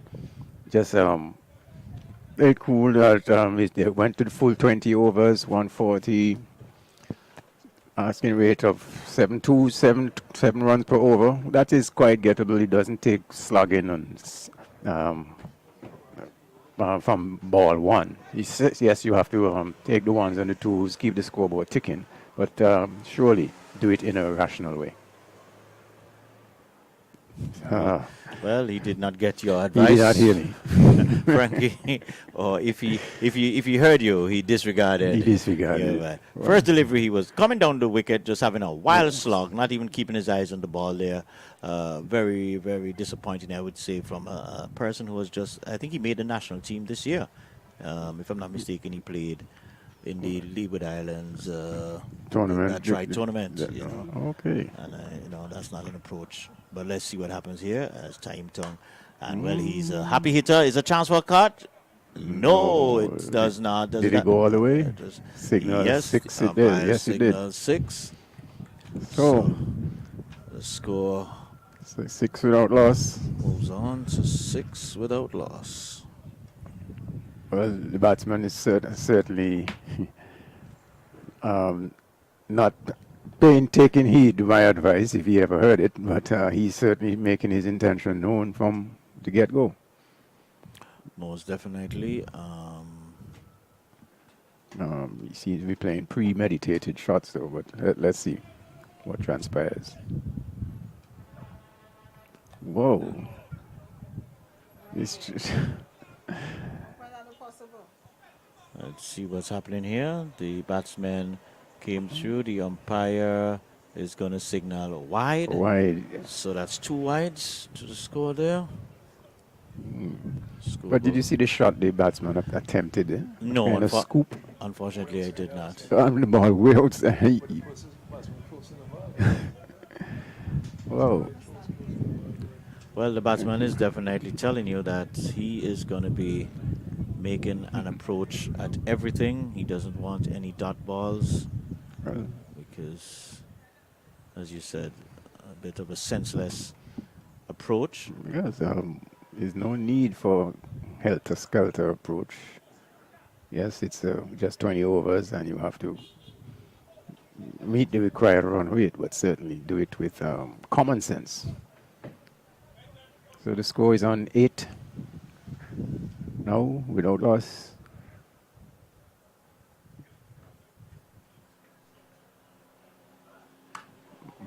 Well, swing again, ball. Sky is up in the air. This will be difficult. Does he take it? Yes, he does. Well judged there. A wild swipe again. The ball is schooned up in the air. The fielder out at extra cover position ran in and settled under it and took the catch. Yeah, I'm really a bit shell-shocked at this approach by the Jennings team. Okay, even if one batsman has decided, okay, you got the license to go, the other one, but both batsmen just seem to, it has to be a plan. So we just saw the demise of Shane Burton. Shane Burton. He did not interfere with the scorers, just going for a wild slog there and giving away his wicket. Not really what they would have wanted. So the new batsman there, that looks like Harry Francis. So a lot is going to rest on his shoulder. I know Cruyff had a long talk with him last week, yes. in terms of his approach to the game, and really just asking him to understand that he has to have a team appetite Yes, to 'cause score and score he big. got 51 last week, didn't he? Yes. But Cruyff was very hard on him for giving away his wicket at the time that he did. But let's see, Mr. Francis, as he settles as the bowler on his approach. Batsman goes back, punches it out to a cover. No run. You see, Frankie, what we would really like to see is, especially these players that are either playing for Antigua or on the fringe to play for Antigua, we want to see that composure. We want to see that commitment, that dedication, that just And good form as well. yeah, Tactically. not giving away your Technically. hits out of just. Watching West Indies cricket. Our producer is saying here they're watching West Indies cricket. I remember, Taddy, now you mentioned that. I can't remember if it was Hugo, but when we did an interview, Hugo said if he had his way, he would not show any highlights because he thinks our players are so caught up with these highlights, seeing the ball going for 6 and 4. They think that's what cricket is all about, and not recognizing there's so much more to do it. Let's say good afternoon to Akash Joseph. Akash, he has a pet name now. I can't remember. I think there was an inside edge there. That's my thinking. Let's see if the umpire. Oh, no. Wow, no, edge. it's a leg by. That's right, it's a leg by. The score goes up to 9. 9 for 1, and the end of the first over here. Jennings, I think, should take stock and reassess. Certainly, the batsman at the crease and the new batsman should not take that helter-skelter approach. But let's see as we getting ready to see the start of the second over of this innings. Bowler, John? Looks like Kadeem Josiah. Kadeem Josiah. Frankie, I know two previous colleagues touched a bit on it. The West Indies going 2 down in the T20 series against Australia. after being completely demolished in the Test series. Do you think there's anything that the West Indies can do with the players there? What could they do to change it up to make a difference? Well, I know for sure that, sorry, not cutting you, I know for sure that I think Russell is out, Yes. so obviously somebody's going to come in. But tell me, what do you think we could do as we watch a new bowler, just before you get in here, that looks Kadeem Josiah, and he'll be bowling, looks like over the wicket to Darari Francis. Yes. Well, I don't think the West Indies played too badly. Well, certainly in the first one. They perhaps didn't get enough runs. The pause here. Let's see the first ball. Played out to, well, long on position. So the long on came in the field. 1 run to Francis.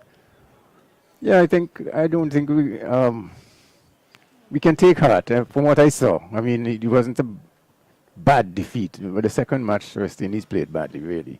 But this T20 cricket, I think, is a lot of luck in it.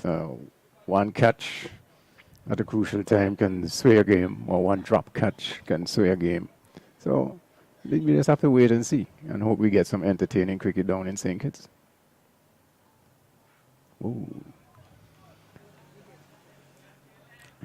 So, Frankie, you sound like you just want to see entertaining cricket. You don't want to see West Indies win. Well, I would like to see them win, but this T20 game, I really don't pay much attention to it, to be honest. All right, as we watch Josiah coming in, I think they call him, I think his pet name is Leggy. Okay. Yeah. If I'm not mistaken, isn't he in the Antigua setup also? Yeah.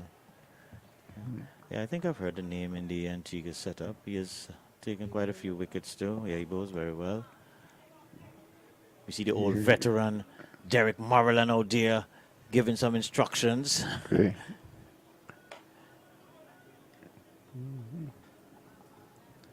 On his punch down on the onside for a single. So just to remind our viewers, you're watching the ACB Parish League Sir Vivian Richards Thursday League, and this is the eliminator game. Today's game is between the Rising Sun And Jennings. and the Jennings Tigers. And It's a playoff game for a chance to meet New Winthrops in the final. Rising Sun won the toss. They had the first strike. They made 141. And this one is lovely. He launched into that and caressed that wide over the wide long off boundary for a maximum 6 more. Good shot there by Francis. And that takes the score to 16, is it? 17 17 for 1. So 2 And overs. it's the end of the second over. Yeah. So a positive start for the Jennings Tigers, guys from around south. They've lost the early wicket, but they have 17 runs on the board. So in terms of the run rate, they're ahead of the run rate. They are well ahead of the run rate. And if you look at judging from the demeanor of the new batsman at the wicket, Francis, I think he has the right composure, the right attitude there. And if they just keep it up, they should attain this score of 142 at a canter almost. But it's cricket.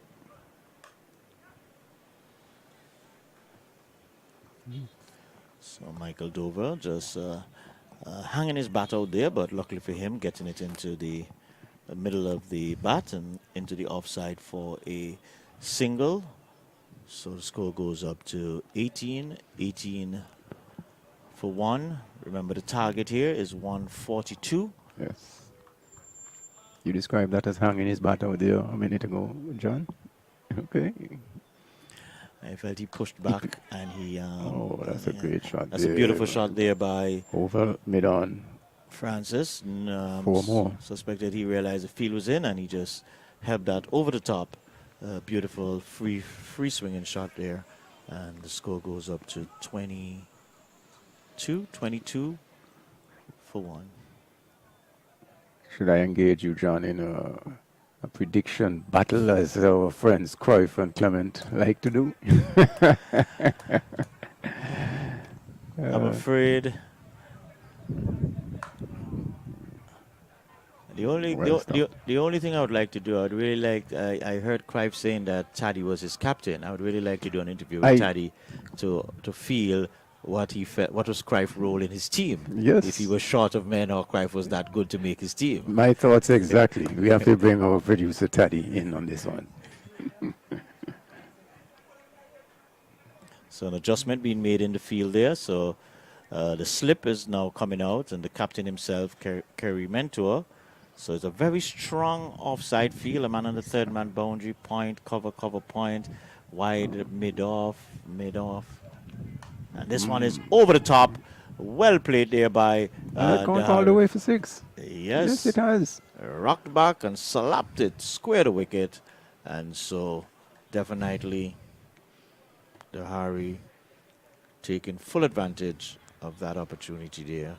And so the score races on to 28. Oh, it looks like we might have another lost ball situation here. Oh, my. But if you can look at that shot by Francis there, the ball was there to be hit, and he executed the shot so well. But with composure, eye on the ball, you could see that he has his head on and he's playing good cricket shots. And he was in a good position for that shot.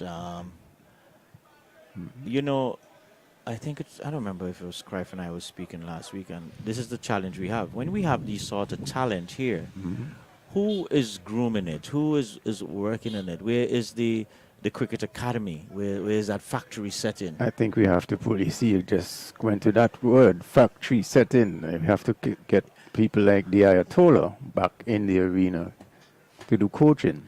Well, somebody pulled him off his crease sometime last week. No, somebody sent him a message, say, hey, I need some advice from you, Mr. Taddy Arundel. Heard of you, and they reached out. I think it was from Grenada, Taddy. Person was from Grenada. St. Vincent.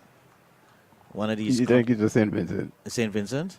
Yeah, one of these countries down. He said, hey, I've heard about you, and I need to rely on some of your expertise. But you know, this is what we speak about every week. You know, we see the talent when we look at the young Peters. I mean, who is identifying these talent and will work with these talent to make sure that they're nurtured and developed? Taim Tong trying to get a breakthrough for his team. And that is punched played on the middle. Down the ground there. And they immediately set off for a single. So another run to the scorecard. Score goes up to 29 score. 29. For 1. With the loss of 1 wicket.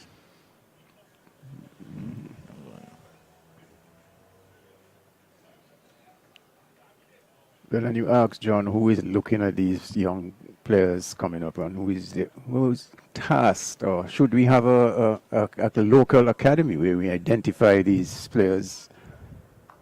That is hit with some level of authority there by Michael And Dover. 6 more again. Wow. Short delivery outside the off stump. He just stood, not a very tall lad, but just stood tall to his height and just spanked it square the wicket for another maximum. Yes, and that takes the score to 30. 35, if my maths is on the ball.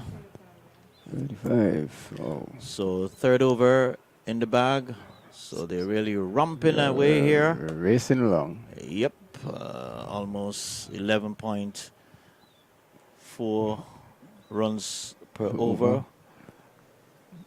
Yeah, but I'm really, that's something that really concerned me. I remember in the earlys when we did the Talk in Parish League show, you know, Taddy spoke about once he identified somebody, he will go and look for them. He will tell them, hey, come, you come factory.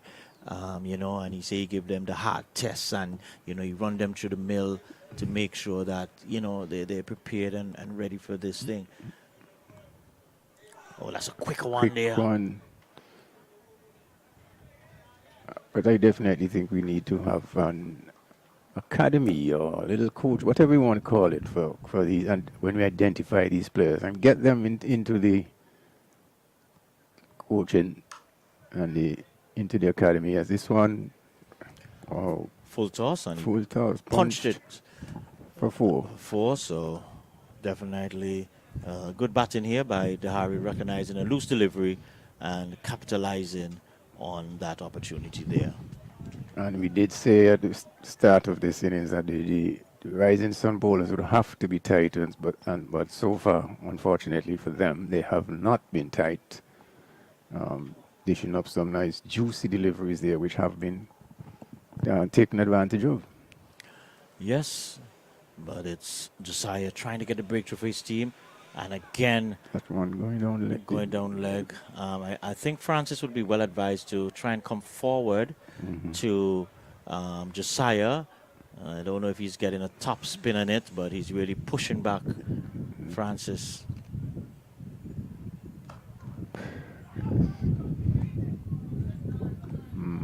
Beautiful bowling there by Francis. Good batting, good running, good cricket there. Yes. These fielders will have to be on their toes and try and cut out those singles. That was a good run. But it was well taken. Yeah. And it took the hurry off the strike, give him a chance to breathe. And Wild swoosh there by Dover. well, viewers, you're seeing it, so no need for us to describe it.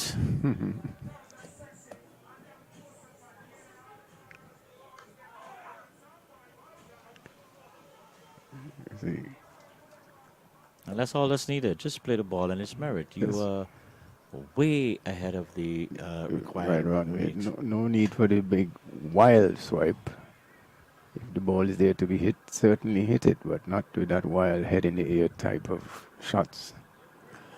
So we're at the end of over number 4. 41 runs on the board for with 1 wicket. So, Frankie, from my mathematics, you're the resident mathematician. No. Cruyff is not with us right now. 101 runs needed, and another 16 overs in which to get that with. You're hearing the siren there. That's one of our emergency vehicles heading to down to the hospital. Or is it going straight down? Has it turned? I haven't seen the turn. So, to our viewers who have may have joined us late, we're here at the Rising Sun cricket field, a ground which is rich with quite a bit of history. And here is Kerry Mentor getting into the attack and bowling a loosener, which slapped for 6. Michael Dover needed no invitation on that, and he pounced on that for another 6. We've had about over long off. Yeah, we've had about 5 or 6 sixes in this innings thus far. There's that as Mentor again.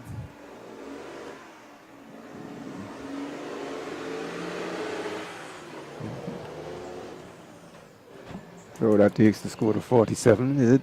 Yep, 47 for 1.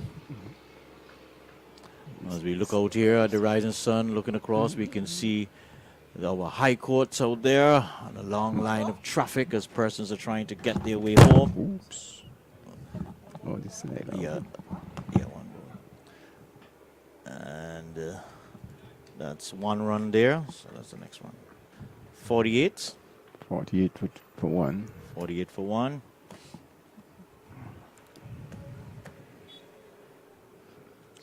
Yeah, Frankie, not a good time to be on the road. The traffic. Yes. The traffic 4 is o'clock, really, 4 or 5 o'clock traffic. Yep. Everybody leaving work, heading back home.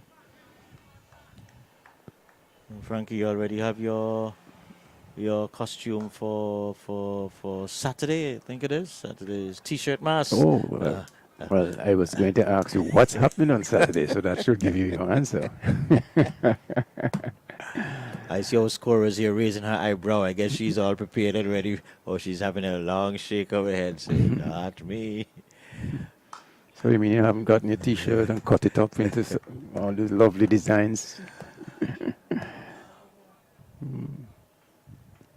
And T-shirt masks, if you could just divert a bit, these are always so disorganized to me when you watch it. There's a Well, I've heard confusion. I've heard them say, "Oh, that's beautiful. That's well played." That was short, angling into the batsman. He stood still, kept his eyes on it, and he just helped it behind square. Helped it behind square. Beautiful. Another maximum. It'll be interesting. Frankie, I would say 80% of the runs have been scored in sixes. I would say so. It's Six quite been boundaries, sixes yeah. and fours. Yeah, we've had quite a few sixes here. Oh boy, well, and notice So, how the batsman just calmly just turned it around, helped it, as you say, over backward square for 6. so at the end of over number 5, we're 54. 54 for the loss of Shane Burton. And you can't even say it's a loss of Shane Burton. Shane Burton gave it away. So he will have to sit in the pavilion and said, oh my, look what I'm missing here. Exactly. I was just going to say that. He must be kicking himself. I should be out there. But you gave it away, sir. As we see a continuation of, what's the bowler's name again? Josiah. Josiah. This one is, whoa, that's gone all the way as well. So another 6. So it's raining 6s here at the Rising Sun ground. Wow. We might definitely see them attain this score. This is the start of the Sixth over. 6th over. Wow. But that was a very good shot there, Frankie. I felt he was a bit deceived in the flight initially. And then he kept his balance, kept his eyes on the ball, and then was able to really hit it out of the park. Not a short one, but this was outside of the off stump. And he punches it in front of square for 4 runs. So no let up, no retreat, no surrender. No retreat, no surrender indeed, as the Jennings are racing along here. And at averaging 10 to 11 per over, we'll see this score being attained pretty quickly, the 142 target. In 13, 14 overs at most. Okay, well, here goes Frankie with his prediction. Greif, are you listening? Come in, Greif. Well played there by Michael Dover, just coming forward. And this is the type of cricket we want. Is he play the ball in its merit. You're ahead of the game. You don't need to do anything rash. Wild. And he's going again. And he's getting away with that one too. It peels off over the short third man's head and rolls into the boundary. 4 more. Well, as they would say, fortune favors the brave. And so gets another boundary. So things really going the way of the Jennings Tigers. They are probably getting that itch for that finals now, feeling that they're almost there. But we know...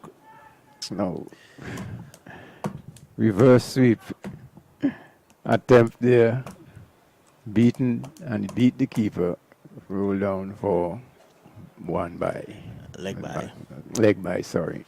Frankie, I may be a hard marker and people will curse me and say, oh, you never play cricket, you never play cricket. You hit a 6, you hit a 4. The required run rate is way below. Why would you try reverse sweep in this? Just explain that to me. Well, I cannot. Was that a chance there? The bowler, I'm not sure. Bowler is very animated. It was an appeal. What is he appealing for? Did the ball hit the pad? Well, drop catch? So, yeah, probably a chance there. The keeper there, that looks like Ralston Phillip. Trish? Okay. Well, to me, the ball didn't, well, the keeper stopped it. What is the umpire signaling there? Okay. Wow, power play, end of power play. It must have been an edge there because the bowler was very animated. So I guess we have to put that down as a chance. A chance, yes. It has to go down as a chance. And that's all based on the bowler's reaction there. And you could see some of the fieldsmen also showed a little bit of disappointment as we watch some of the workers, I'm assuming, coming from by the government complex, making their way home, walking across the boundary line out there. It reminds me of sometimes games going on at the King George Field. And people crossing, they don't. They will walk straight across the field on their way home or wherever. Oh, excellent fielding there by the man in a short third man Short third position man. there. But I'm assuming in the early days, the Thursday league, it would have attracted some good crowd because at those time most businesses closed at 2 o'clock, I would assume, and Some business used to close at half day on Thursdays. half day Thursdays, so people would come out and support and watch, and I mean, you don't get the kind of crowd support now. Obviously, No. everybody's busy. Everybody has something to do, somewhere to go, people to meet. And I suppose that would have been the thought of putting this league on a Thursday in those days. Players can get maybe time off work, that kind of thing, or don't have to work in the afternoon. So that would have been the thinking at that time, I would think. I can't remember who we did the interview with, and the person basically said the advent of the hotels in Antigua and Barbuda, the tourism industry. Oh. And this one is, wow, this is Another monstrous. maximum. This is a monstrous hit. One hand and Yes, just, the bottom man came off the bat. yeah, just The execution of that shot. caress that over a wide cover position, and that's six more Six runs. more to the total. It'd be interesting to know how much the scorecard of these individuals, because they've been hitting quite a bit of boundary. How much does Dehari's at 35, and Michael Dover is on 37 from 18. So about both batsmen going neck to neck here. Mm-hmm. The score goes up to 76 for 1. Oh. Driven. Another This one, beautiful one all along the ground now, and this one, 4 runs. is that a no ball?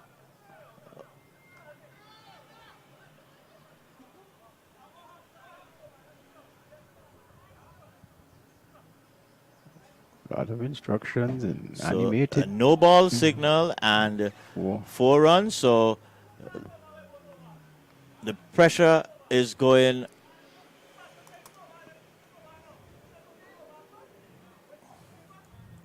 So that was a beautiful shot there by It was well executed Yeah, shot all man. along the ground, past cover.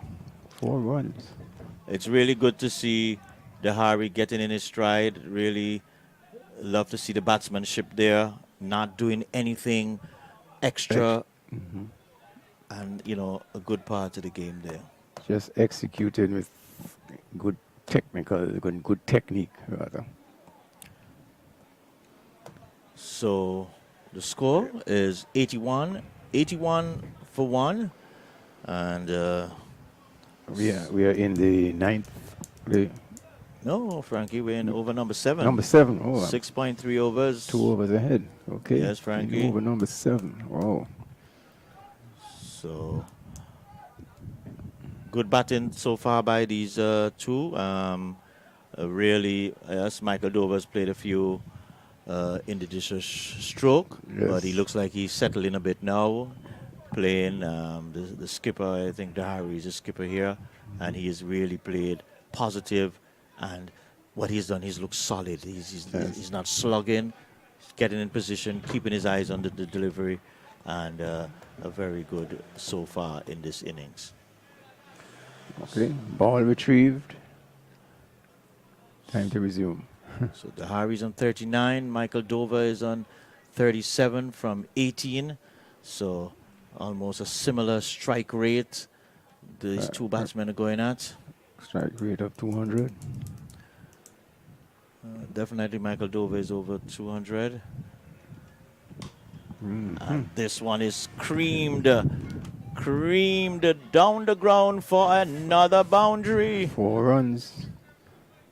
Well executed shot there again by Francis. A bit in the air, but hitting it wide there.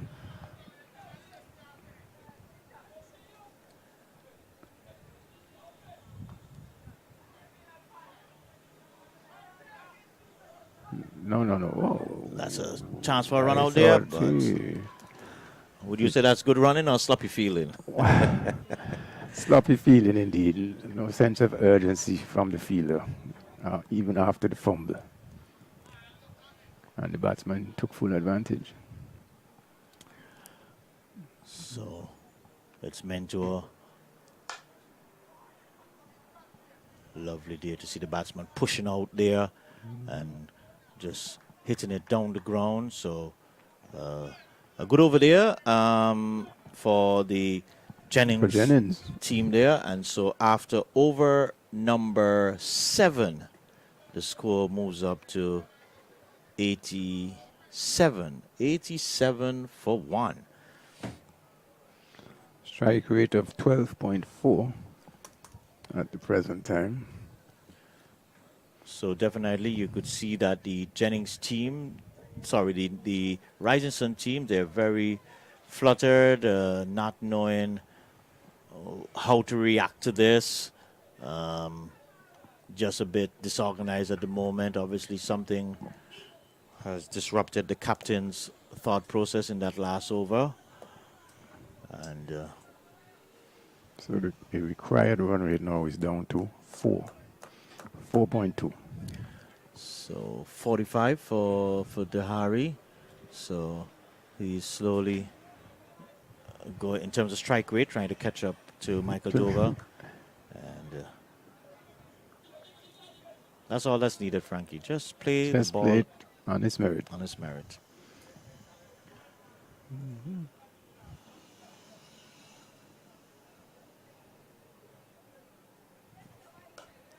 This one he's going. Does he has a leg to go? Yes, it does. So 6. another maximum, hitting it straight back over the bowler's head. And another maximum for 6. So the boundaries keep rolling. It's raining boundaries today. Certainly for the Jennings team. So Josiah getting a bit of stick. And this one. And Frankie, you saw that again, losing his shape. No shape at all. Yeah. Trying to hit the cover off of the ball and just twinning it out to the long on position. So Dover now is 44, so they're running neck and neck. Harry on 45. Can he get his... Oh, that's a loud appeal there, but was that a bottom edge onto the pad? I thought I heard some bat there. Me just that one was pushed through and it kept a bit low.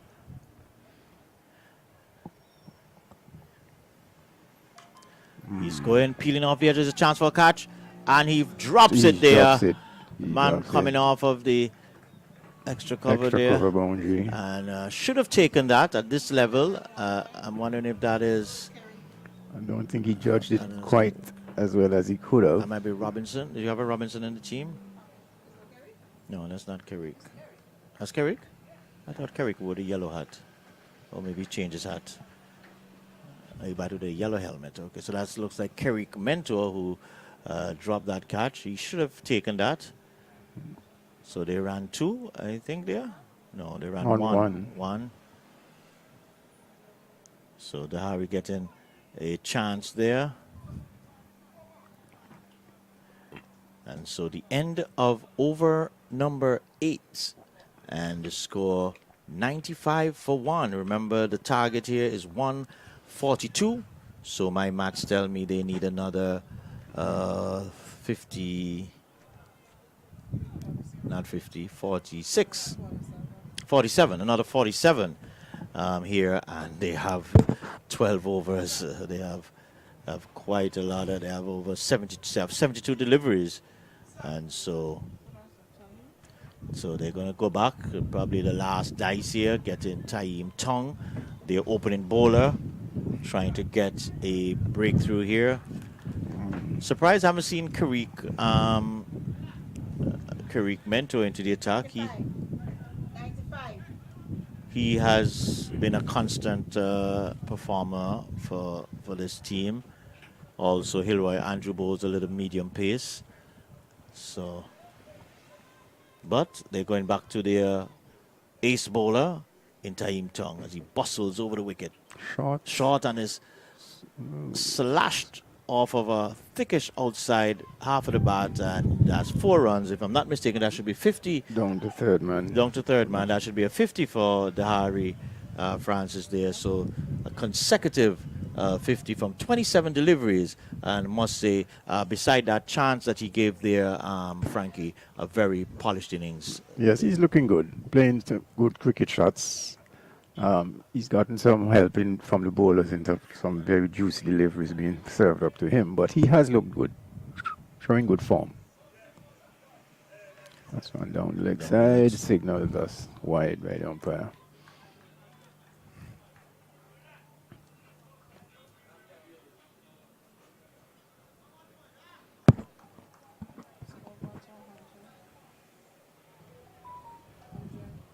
That's 100 up. So the 100 is up, yeah. 100 in what, 9 overs? Wow. This is the 9th over. This is the 9th over, yes. So really Great going here by Jennings.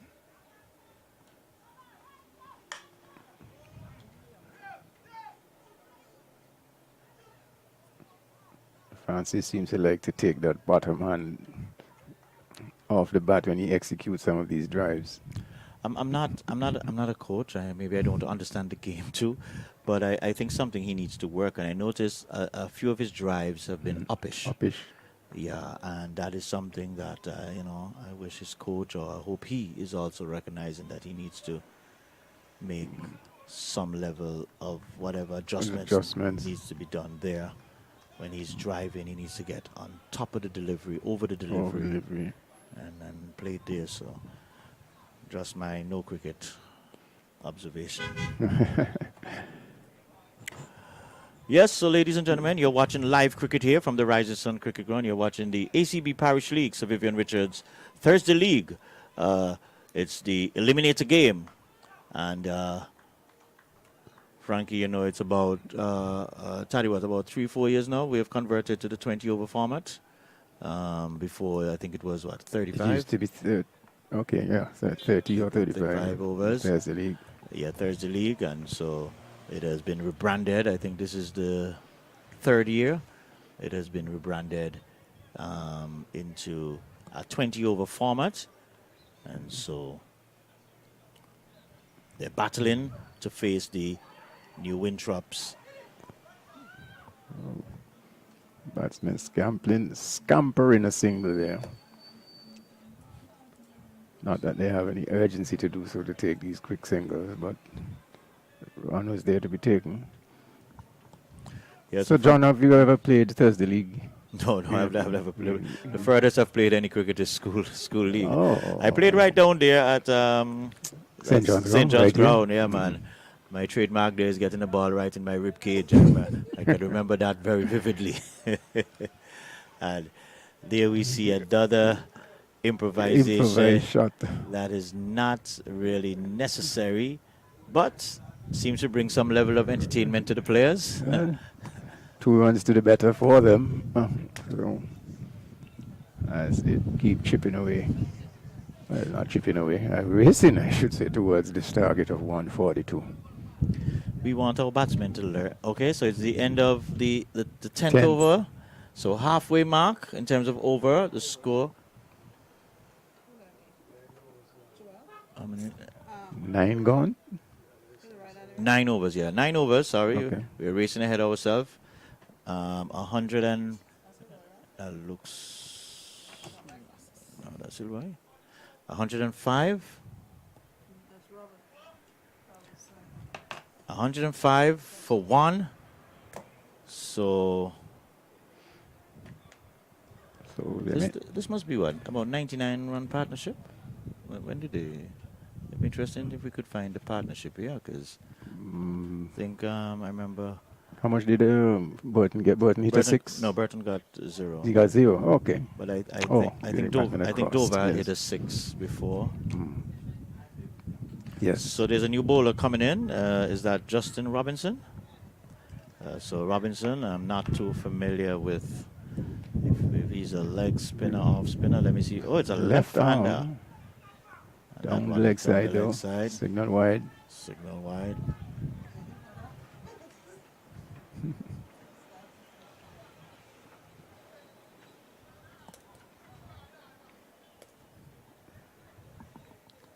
So Robinson coming around the wicket. I want to shorten the Harry's punching it again. A bit aerial. Down to Square. point, backward point. And they're able to come through for 2 more runs there. So score goes up to 107. 108, sorry. 108 for 1. So I know for sure the 100-run partnership is up. I can say that without any fear or favor. Yes.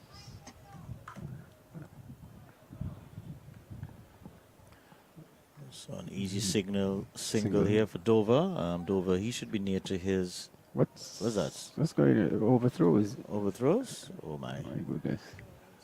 They're getting him nearer to his 50, so he goes up to. Oh, that was the Harry who was on strike there, so maybe trying to starve Dover from the strike. I don't want 2 batsmen to have 50 in the wicket. But it's Robinson left arm around, and Yeah, that one that's- is that's- beautifully played. 6 more. 6 more, backward a square, and another maximum. I have to look at the scorecard. I'm convinced. So that takes Francis to how much now? 62. 62. Yeah. Wow. From 33 balls. 62. He's certainly enjoying himself out there. Well, I know fellow commentator Cruyff may be taking some credit for this performance, as he was very much into the Harry last week. So this is the part where I'm a bit concerned. Some of these aerial shots, when you get up to the higher leagues, you know, you're not going to get away with these as much. So he has to be a little bit more compact, a little bit more tighter, but a single nonetheless. I think this bowler is dropping them a tad short. Let's see here. Another reverse.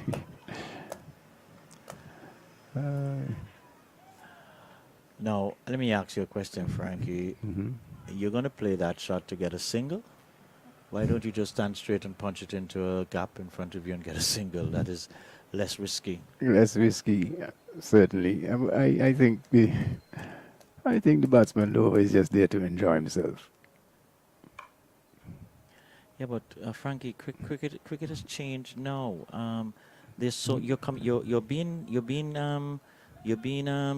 streamed live. You don't know where this cricket is reaching. That is true. Somebody see you. Somebody may send back and ask a question. Look at the video. You never know. So when you're out there, you gotta put your best. But it's 10 overs in the bag. 118.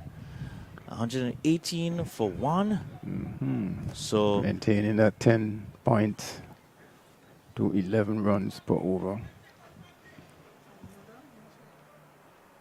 Which is why I'm glad, John, to see Francis looking good, taking his time, attempting to keep his form. As you said, he's playing some loft aerial shots, but most of them are safe. And in the context of this game, I think he's batting well.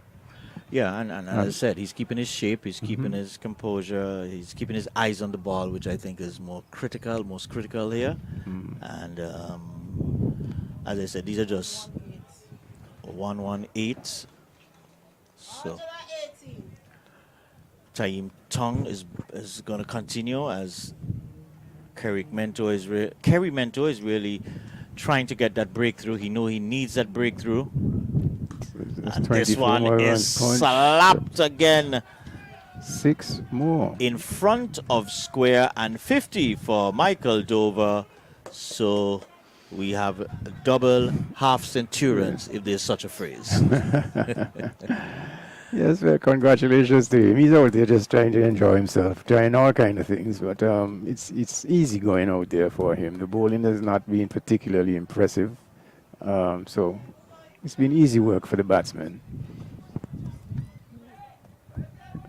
As they're now down to what, 18 more runs required? Ready? What's our scorecard here? Our scorecard is 124. Oh, Frankie, you're really the mathematician. No. John, you think I'm just showing you my calculator open in front of me. Cruyff So- will be tremendously proud of you. No, I'm not in Cruyff's class. I have to give Cruyff that his mathematical skills are good, very good. Derek. Oh, that's gone. When the innings done, tell Jahari to come. 4 Jahari. byes.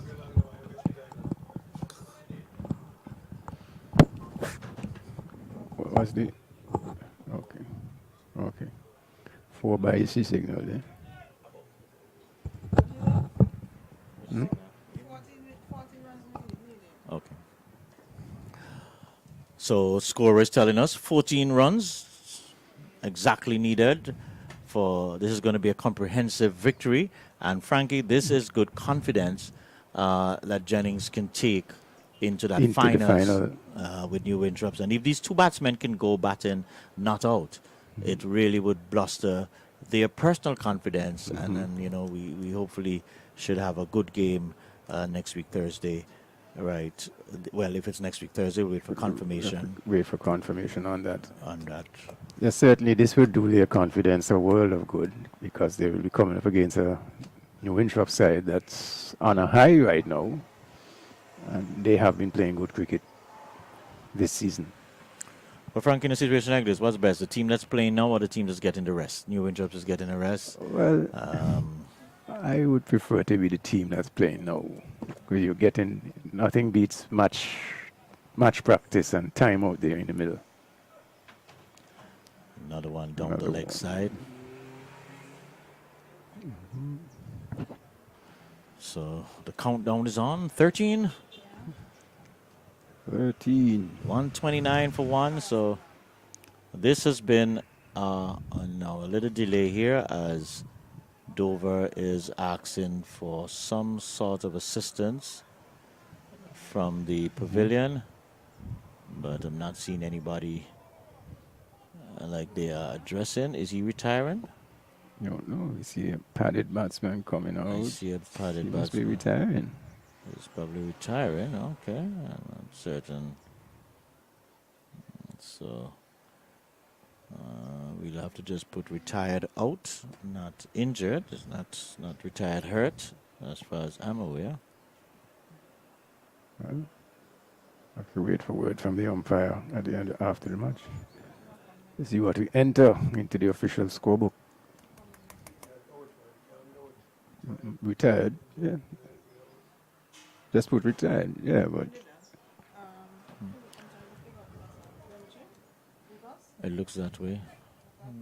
Yeah, the walk looks like Dimitri Lucas.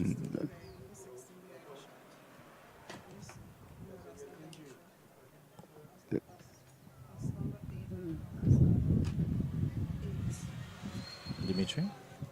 That's Dimitri? No, that's not Dimitri. I was trying to do it. Who is 8? Derek, Maryland, go back. Who come out there?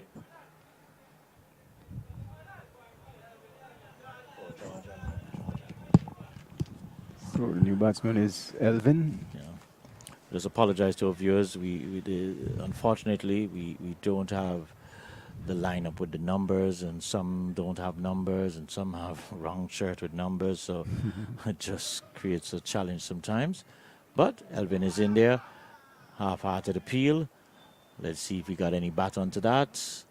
The umpire, yes, signals leg by. Right. So Elvin is still not off the mark. And that looks like it was going down leg side anyway. Yes. Let's see how Francis decides to finish this match. Score 130. Yeah, just playing it easily out to long on for a single. 132, 131. 131 So 11 more needed. for one. So as the sun is looking to set in the west, It's setting on the rising sun. the sun definitely ain't rising Hmm. on this ground. Another single. So Elvin finally, well, now gets off of the mark. So 132, 132. We want to say thanks to our scorer today, getting it all good. So helped us quite a bit. Stacy Telemack is here with us, keeping us up to date with the That looks like a scores. wide again. Another wide. So definitely Tong is struggling here. He's bowled quite a few wides, few short deliveries, just not getting any rhythm, not giving his team anything to work with.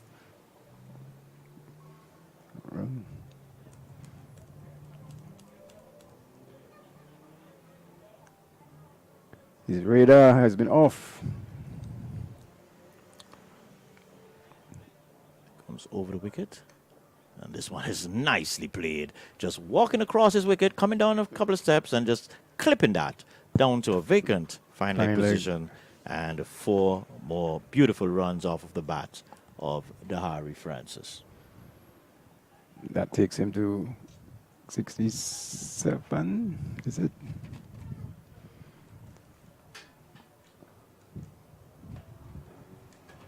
We want to thank all of our viewers who joined our commentary today. Do hope that you enjoyed our commentary. Say thanks to our cameramen out there. We're also coming live on our ABS, our nation station, ABS TV. And so to our viewers on ABS TV. But I have to ask you, John, where are our fellow commentators? Did they tell us that they were leaving? Come late and leave Yeah. early. I don't know. I thought I would see them back here for their second stint, but no problem. Come late, leave early. That's the new name I'm going to coin them with. So it's Robinson, and this one is driven nicely by Elvin, but straight back to Robinson. So how many? It's 137. So we're one shot away. One shot away from victory. So 5 runs needed. So a change in the field now. Putting another man onto the offside. So telling me that this will be a predominantly outside the off stump line. Let's see what happens here. Driven up too long off. A single. So 138 138. for one. One batsman retired hurt. Oh, well, retired. So let's see if Dahari is going to try and finish it with one swing of the bat, or Robinson is going to get a wicket next to his column. This one is driven out into Extra the extra cover position, 4 and runs. 4 runs, and so that's it. And so that's the end of the game. Beautiful shot there by Dahari. Comprehensive victory, to say the least, by the Jennings team. And what can we say, Frankie? Well, they did it at a canter. Bowling was not tight enough, but a well-deserved victory indeed. Rising Sun certainly did not put enough runs on the board to begin with, so the challenge was never really a serious one once they put their heads down and played sensible cricket to Jennings' team, which they did, apart from the indiscretion by Shane Burton there to give his hit away.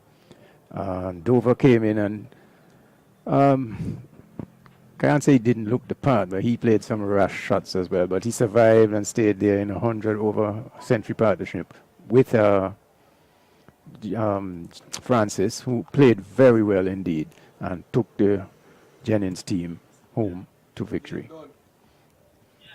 Well, we were saying in the mid innings that Rising Sun probably was short of 20, 30 or runs. 30 runs. But really and truly, Frankie, they were probably short of 60, 70 runs here, Well, based on what we have seen here. Yes. And so a rather comprehensive a victory for the Jennings team. and so they will move on to play against New Winthrop's team, and we will wait In the final, we wait for word to when exactly that when will be. That will be, but definitely I can guarantee you we'll be here on the Parish League Network bringing you live. But Frankie, we started the game, and we would have seen it was the Rising Sun. They themselves did not really get off to a good start.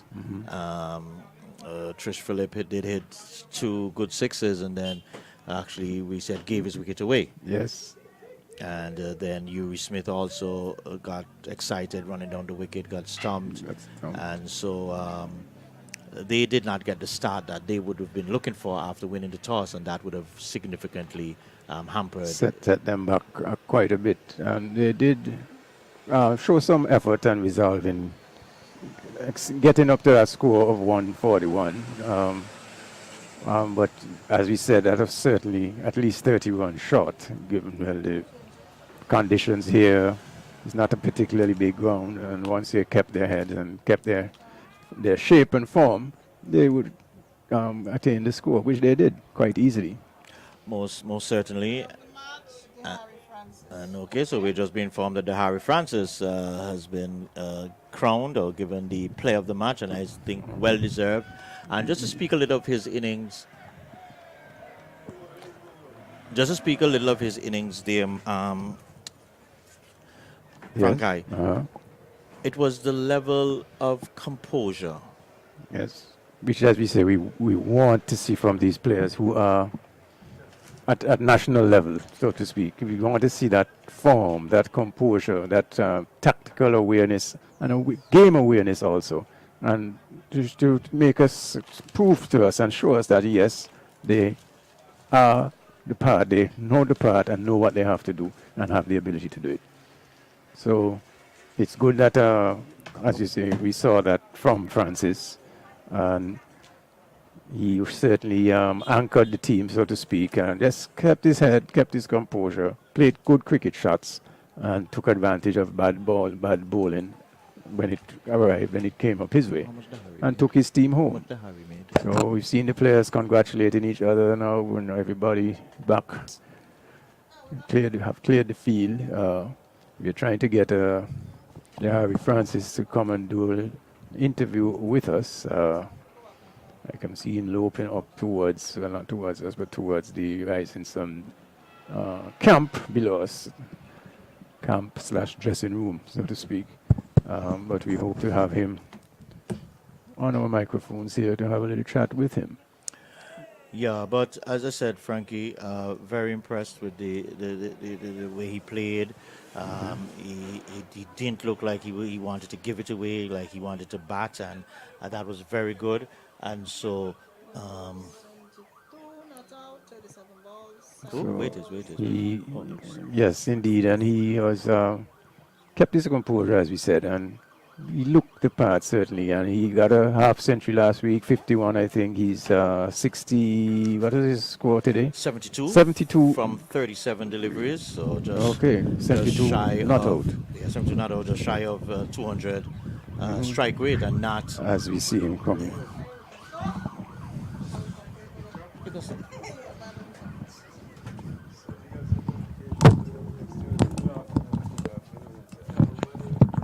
So Dahari just getting him, he had to celebrate with his team a bit and put all the high fives together there.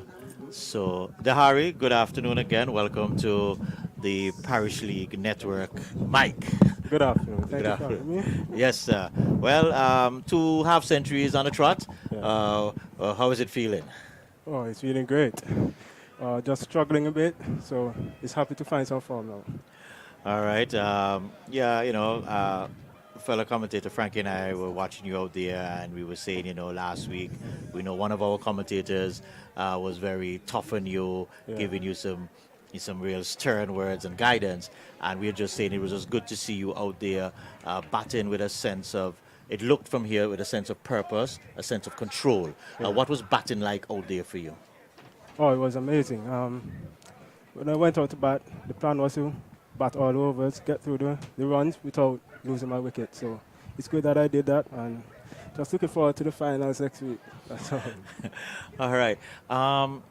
Looking at your scorecard, let me just give the viewers the Harry there. He made 72 from 37 balls. You struck 7 fours and 5 beautiful 6. There was 1 6 you hit. I want to talk about that. Yeah. You over cover, extra cover there. Your bottom hand looked like it came off the bat. Yeah. And was that deliberate or it just slid off? No, it wasn't deliberate. The ball just got a bit of extra bounce, so